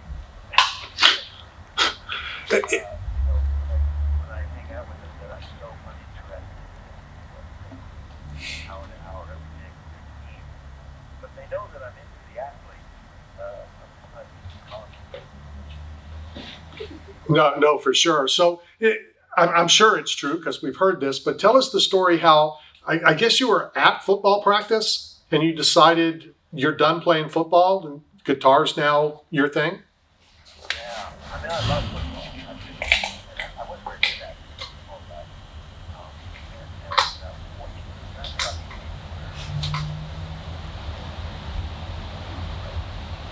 Stay small.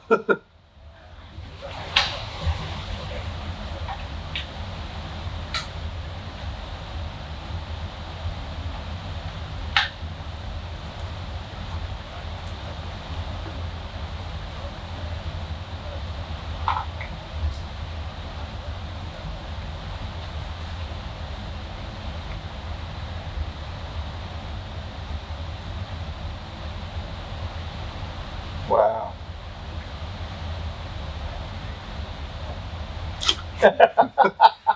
But we never know. You know, that's something that we'll never know.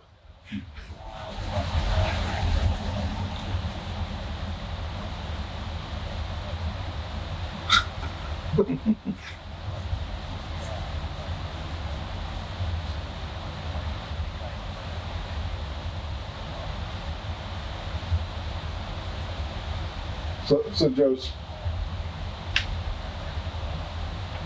Yeah. So you said boxing. Are you an MMA fan? Have you gone to any UFC fights?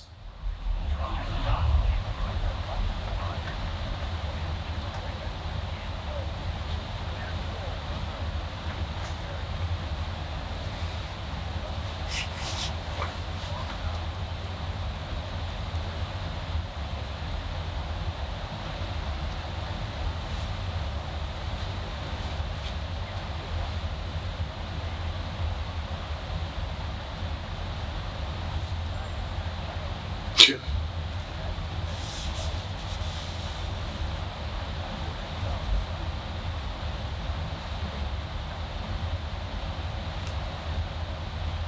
So Joe.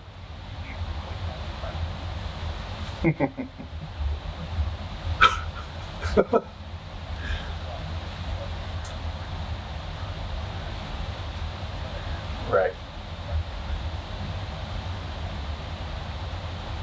Your liver, perhaps.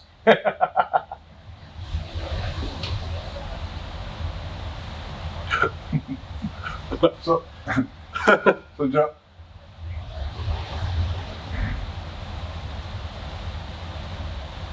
Oh, for sure. So speaking of the self-sabotaging of the lifestyle, the rock and roll, and on the road, and the drinking and the drugs and the rock and roll vibe, what are guys doing now to kind of reverse the hands of time? Like, what do you do to stay active? Are you mindful of what you've done along the road and now you're trying to fix it? Or what kind of tips can you give our listeners that are trying to come back from the rock and roll era?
Yeah. You know, it's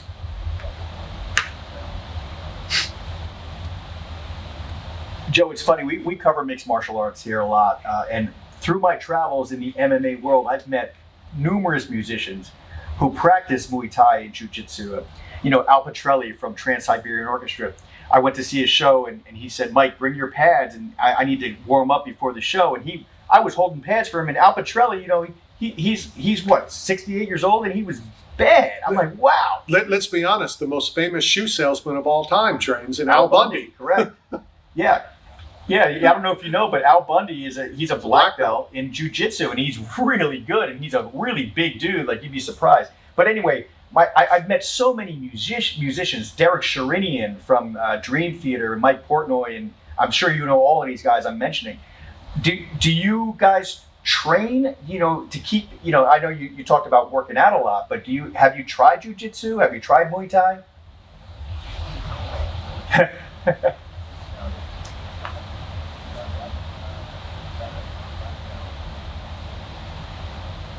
Mm-hmm. That was George St. Pierre.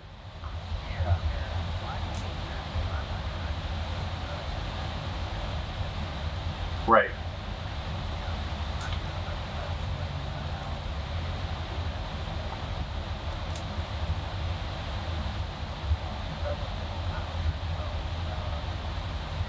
Yeah. Mm-hmm.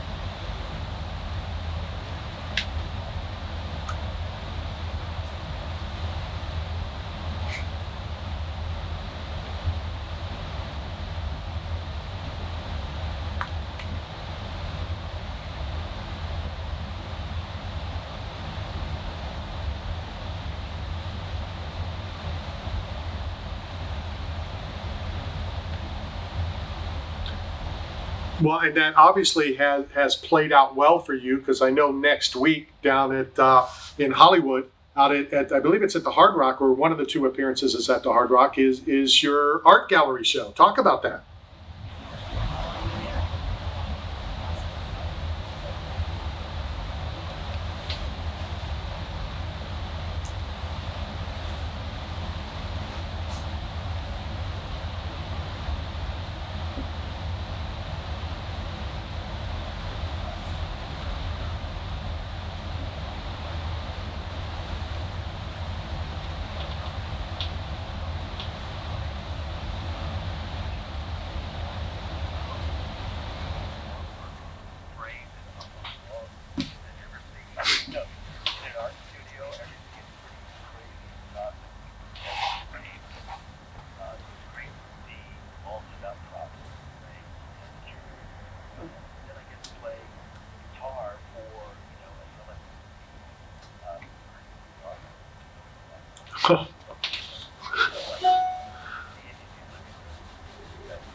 Oh wow. Oh, wow.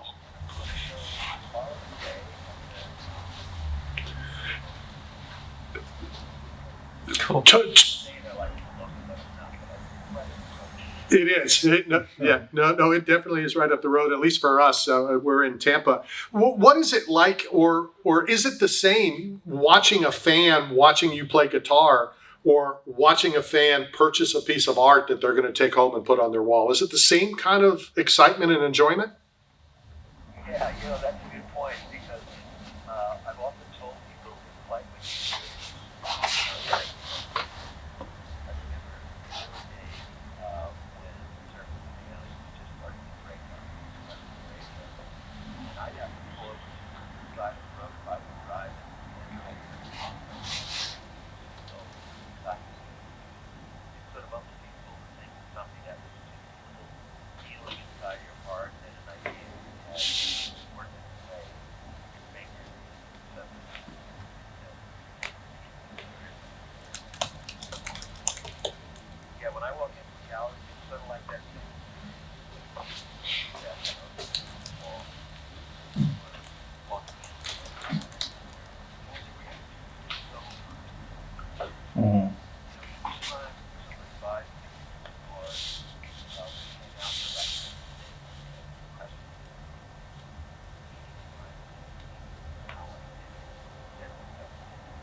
Wow. How different is the process of writing music and sitting down and painting, writing, what you're going to do, how you're going to paint? Is it the same kind of flow that goes through your body, or how different is it?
Sat, you're returning to Best of All Worlds Tour with Sammy Hagar to Vegas in April through May at the MGM Park MGM. Guess when I'll be in Vegas? Exactly. April and May. Yes, I was going to say, we need to get you into a UFC fight and watch it firsthand and watch it live.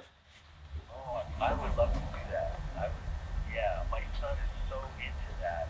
And, well, we know a few people. We know a few people in the organization. So yeah, I mean, I'm sure while we're out there, we'll see the tour. We'll see the Best of All Worlds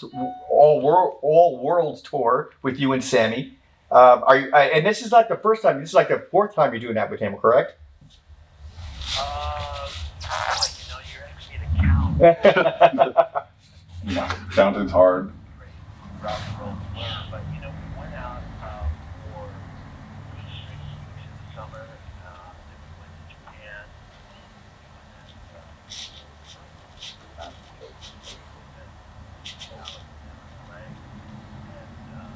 And then I've got an album to record with God. That's going to take me up to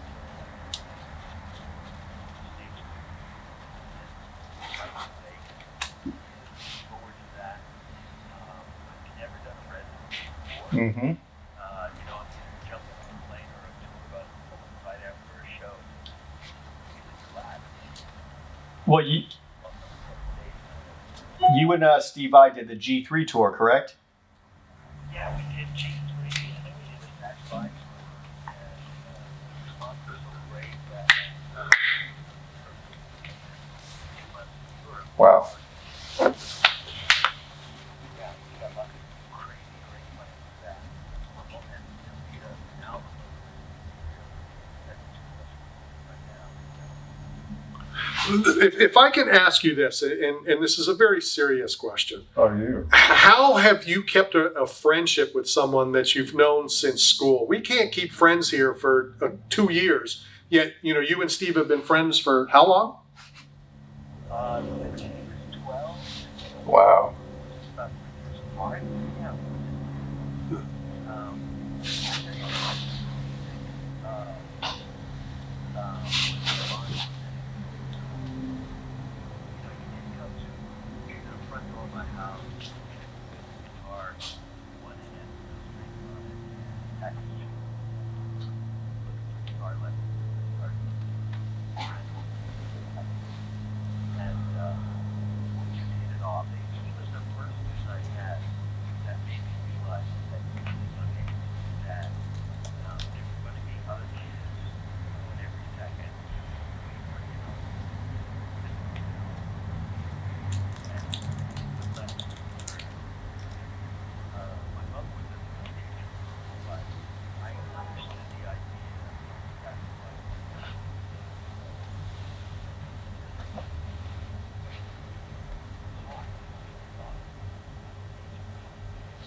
So you went from not being very good to the best-selling instrumental rock guitarist of all time. Not bad.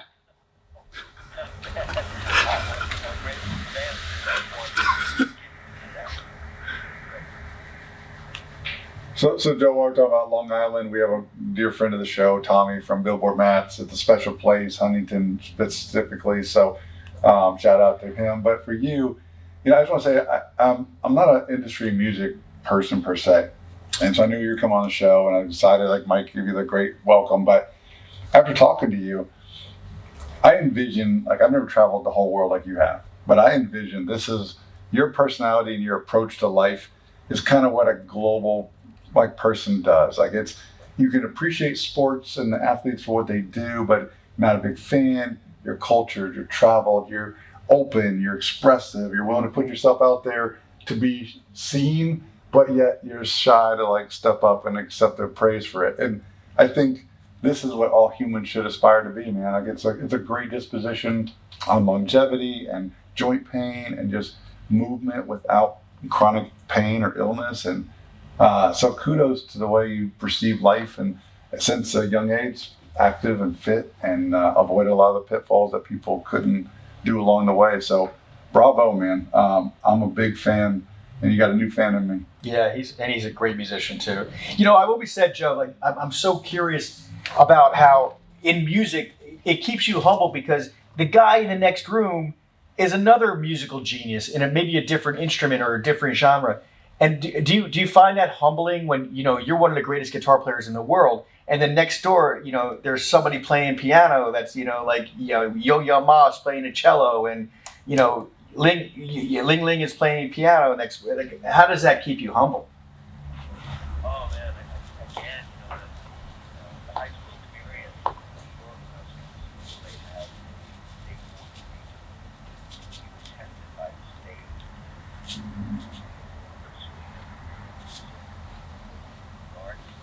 And I remember the first time I went to one of the testing music, and believe it or not, I was singing, so I was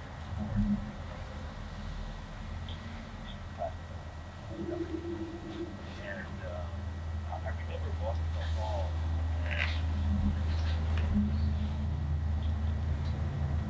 it was all brilliant.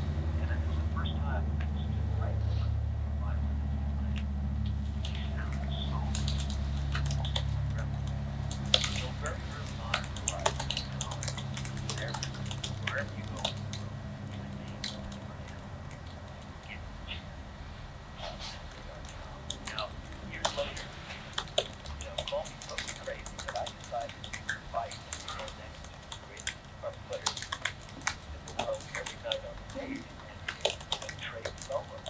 Most people would say I'm not doing that. Fight the chance that I might look bad next to another guy. But I realized early on that was number one, the only way to express number two. So I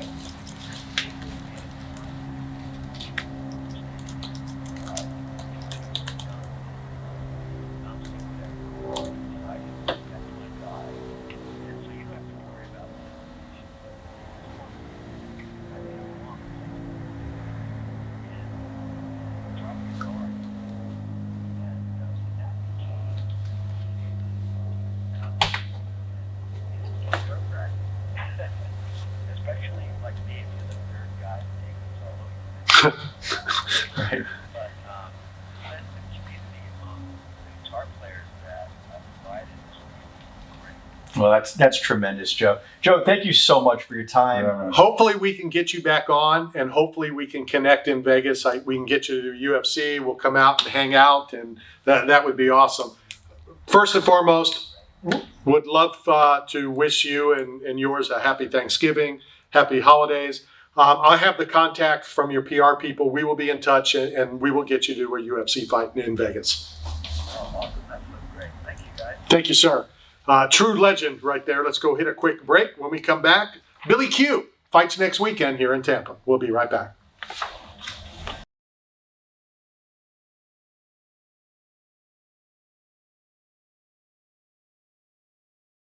Live from the Cool Breeze AC broadcast facility. Next Wednesday, I will be live at the Apex Broadcasting. You'll be in the studio. The following Wednesday, we will be at the hotel.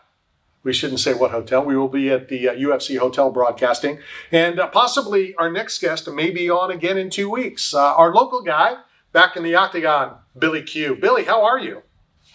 Randy, I am doing great, brother. Thank you again for having me. It's been a long time coming.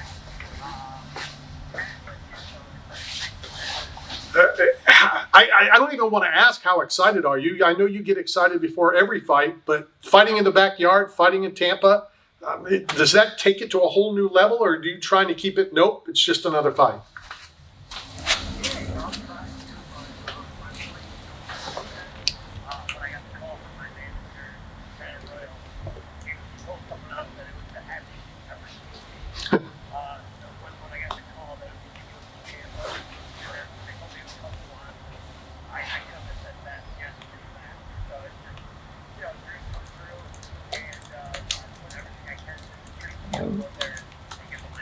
A lot of times fighters have told us and told other media, I'm fighting, my hero. I'm fighting one of the biggest names. And then after the fight, they're like, I should have never thought that way. I gave him this. I gave him that. Have you thought about that? Absolutely, yeah. And I'm not worried about that. I would definitely want to call Cubs my hero. But I think I got some of that out of him before I broke the play.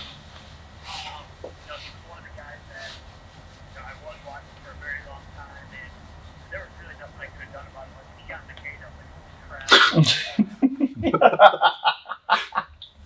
I brought against Barbosa, I brought against Clayton Quita in a grappling match. So I'm kind of overall like, putting these guys on a big pedestal. Sure. Because I know I got to go out there and get a huge win, and that's what I know I'm capable of doing. But you're only 5 years younger than Cub. I mean, when you fight a guy like Cub, do you look at your career and say, all right, what's next? Or am I coming to an end? Like, how does that work out when you get to the ages that you guys both are? Yeah, it's definitely something. I got and I consider starting my career my first amateur fight. I was 21 years old. At that point, I had already watched a couple on TV. Right. So, yeah, to answer your question, I know I only got a handful of fights left, so that's why I'm giving everything I got. I don't ever want to look back at my career and say, you did everything you got in your last few fights. And I know I'm capable of getting a few more big wins here, and then I can ride off the sunset. But I know I got a lot left in the tank still, so I'm not even thinking about what I'm doing. With it being in Tampa, in the backyard, are you going to turn your phone off so people don't call, don't look for tickets? Are you going to, is your recorder on your phone going to say call Ticketmaster?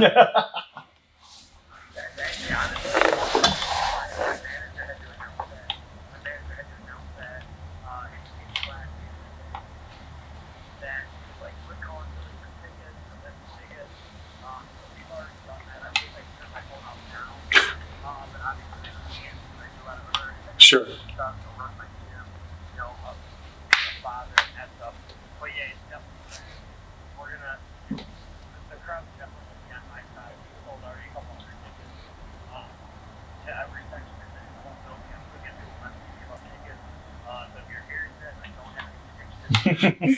What's funny is whether it's MMA fighters. I know a lot of the Buck players say the same thing, that fans, their family, they think they have just an unlimited amount of tickets and that they can get 200 tickets from Dana. It's not how it works, but people think it is. Yeah, they think it's because it's in Tampa that they're like, oh, no, we can what's the minimum amount of tickets? And unfortunately, everybody go free.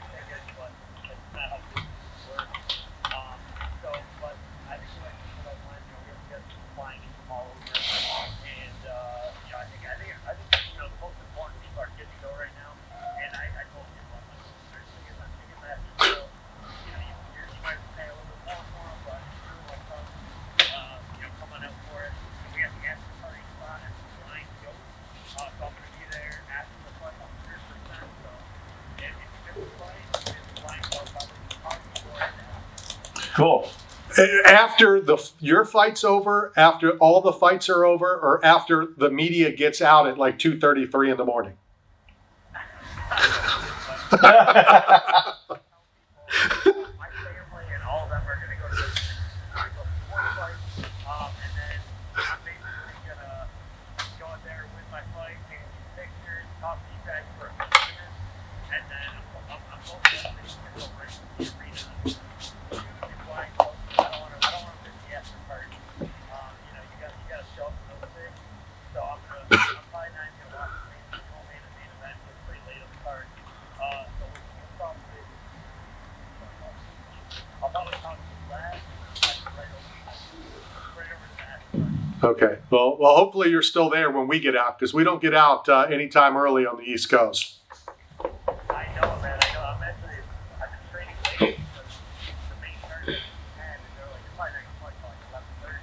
So I've been training later, and I try to sleep a little bit so my kids don't let me.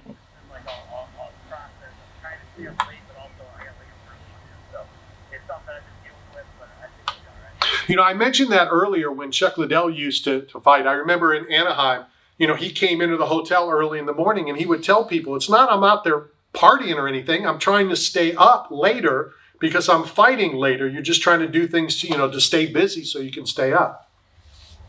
Yeah. Right. Absolutely. I try to get to bed early so I can get a good amount of sleep. And then I wake up, my kids wake up at 5 a.m., 6 a.m.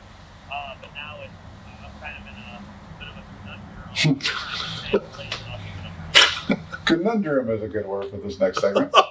My life is a conundrum, or however you spell it. But Bill, it's me. Look, man, I got into radio because I was a fan of the sport. I was never a fighter, never a UFC fighter, MMA fighter. I just did it because I loved it and loved celebrating the stories. And then because of Randy, I got access to like real fighters like you. And after a fight, I got to bring you pizza and just I love being so close to the game, but not being punched in the face for it. And now that I'm on the commission, it's just weird seeing you in the back. And Hold on a second. If I get you a pizza, will you punch Matt in the face? but I haven't had a pizza in about 2 months, but I did see Matt the other day. It's always good to see But it's weird to not be able to really talk to you because they see it as like favoritism, or you might have you might turn a blind eye to something that's going on. So it's very odd to be in this position where I'm so close and I want to be like, yo Billy, what's up, bro? But then I have to be very professional. It's appearance. But if you're up late and you don't want any neurotoxins or distractions, I do have a club available, and you can come hang out. We can work out, train, chill, but nothing official. Just two guys hanging out, getting better.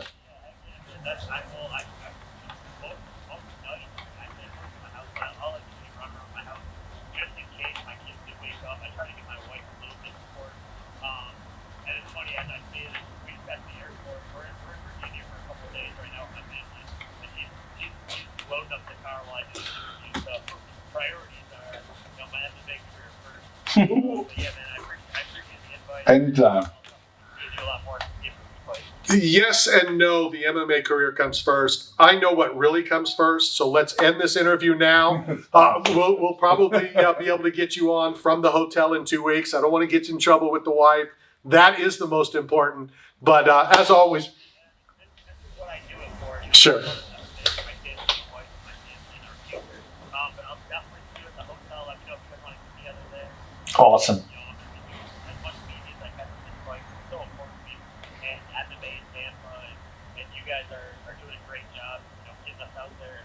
I remember me and Randy at the last time the UFC was in Tampa with Matt Bola on the card. Yep. So it's cool that you're going to come back before we be back here. Yeah, it's cool that I don't have to, get on an airplane and fly to cover a fight like I'm doing next week. I'm flying to Vegas the week after. Yeah, so I'll be out there. Yeah, I'm super excited. I was going to cancel this Thanksgiving trip, but a lot of my family hasn't done it yet. So I said, you know what? We'll go to Virginia for a couple days. I'm training my butt off. We're going to go with my family for a couple days, go back, and then there's no more flights. So I'm really excited about that as well. Well, get back to your family. Thank them for us for allowing you to come on for a couple minutes. Can't wait to see you in a couple weeks at the hotel when we have you back on, as well as to see your return back in the Octagon on the 14th. See you, buddy. Take care. That is our local guy, Billy Quarantillo, back in the Octagon on the 14th. You're going to have to drive across the bridge to see him fight in Tampa. And I'm going good side. And I'm going to complain about it nonstop. This is Knockout Radio, brought to you by 8 Man Strong, Staff Zone, and Bucked Up Energy Drink.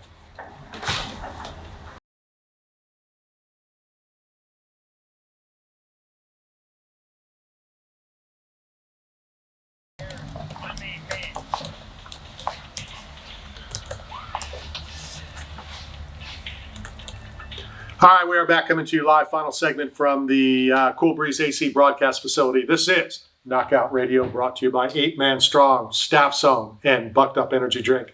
As much as I love this next guest, and as much as I really love having this next guest on, I just hate the amount of love he shows you. Oh. It just drives me crazy. Let's welcome back to the program from MMA Bobblehead, Dave Manley. Dave, how are you? Me. See, he had to That's start me. it that way. That's me. Oh my Make a piece of man in the house. What's up, baby? What's going on?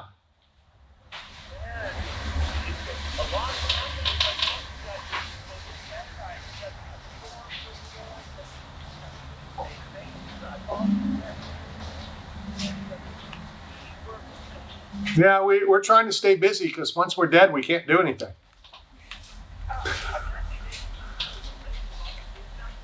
Yeah. Well, he does that just so that he can get kids to do his yard for free. It's not my yard. They're not my kids. Yeah, that's good stuff. I apologize. It's been so long since we've last talked, but with the holiday season coming up, the first thing that came to mind are the Christmas ornaments, and what better ornament than the MMA bobbleheads?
What's the furthest away somebody has purchased one, or basically the furthest you've had to ship one to?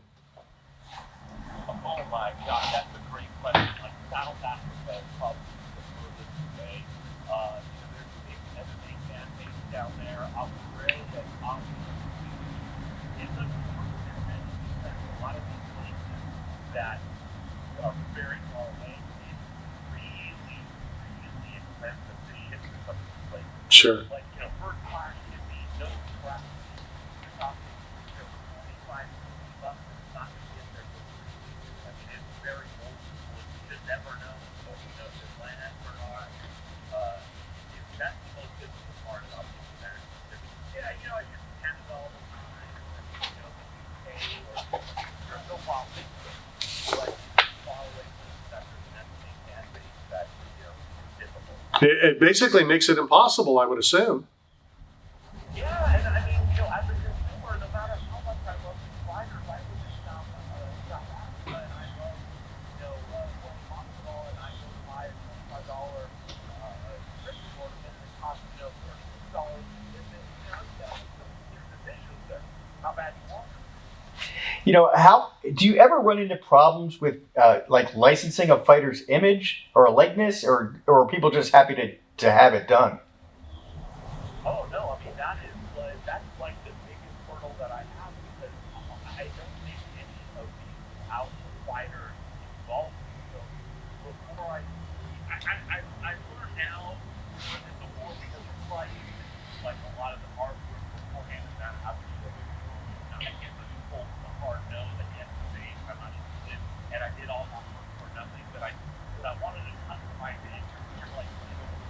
Right. fighters that I really want to make. But if the fighter's not interested, then I just don't make it. I'm not going to sell a product that would make the fighter like the image and not have the fighter involved with any money that comes in.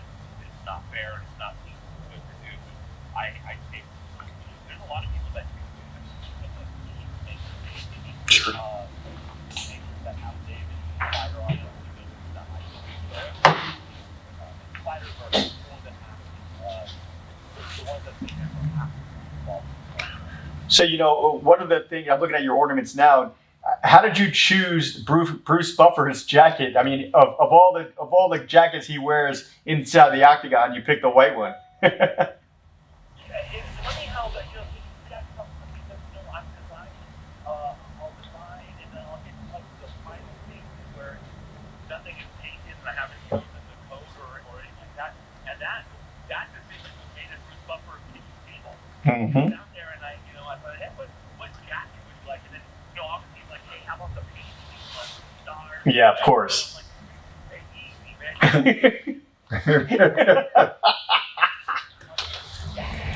It's so funny. I've been at that kitchen table in Bruce Buffer's house. You talking about the one in where Santa Monica, or is it, I forgot where it is now. LA, Yeah. Yeah.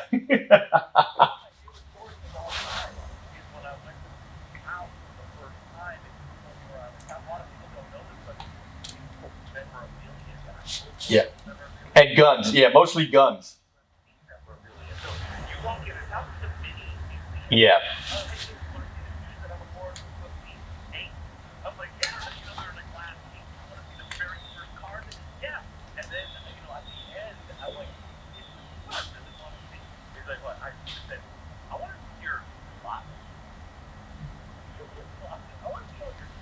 Yeah. Well, you didn't.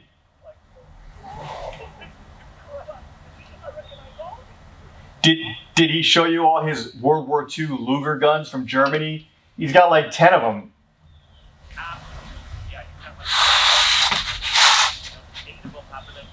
Yeah. Yeah.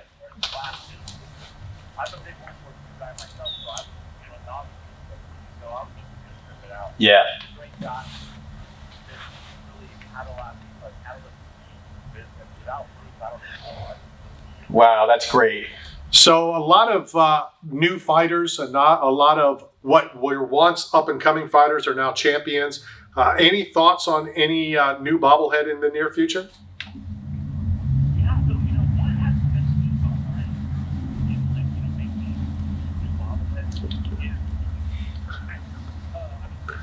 Yeah, you did. You did.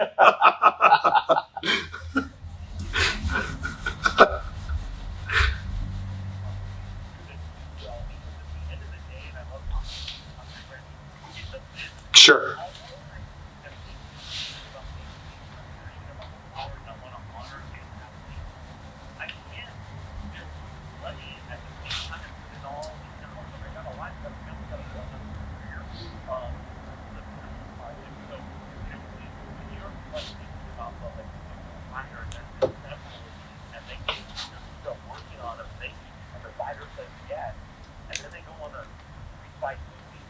Yeah. They just knocked out really fast, or in one case, a fantastic bobblehead. One of the best I've ever made of a fighter that was undefeated, and he was beloved. The all for America, I mean, everything that I stood for. But also, you guys are talking about the flat earth.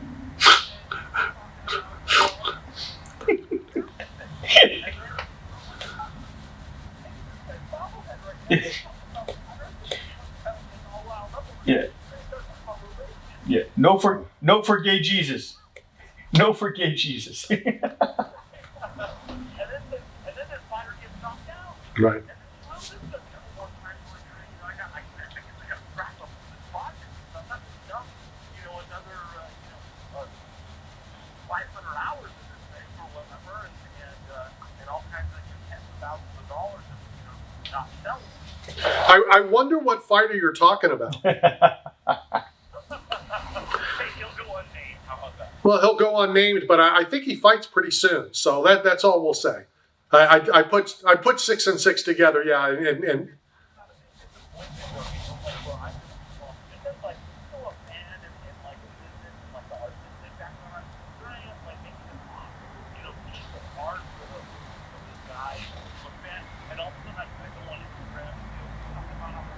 right,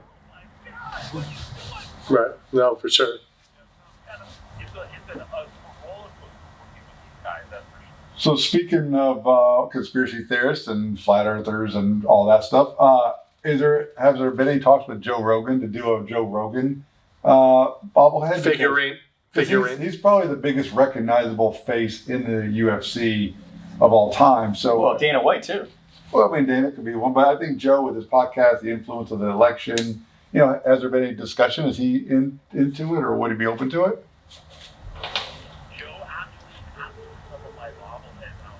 Wow. All the bobbleheads that I had at the time, probably like 5 or 6 at the time, and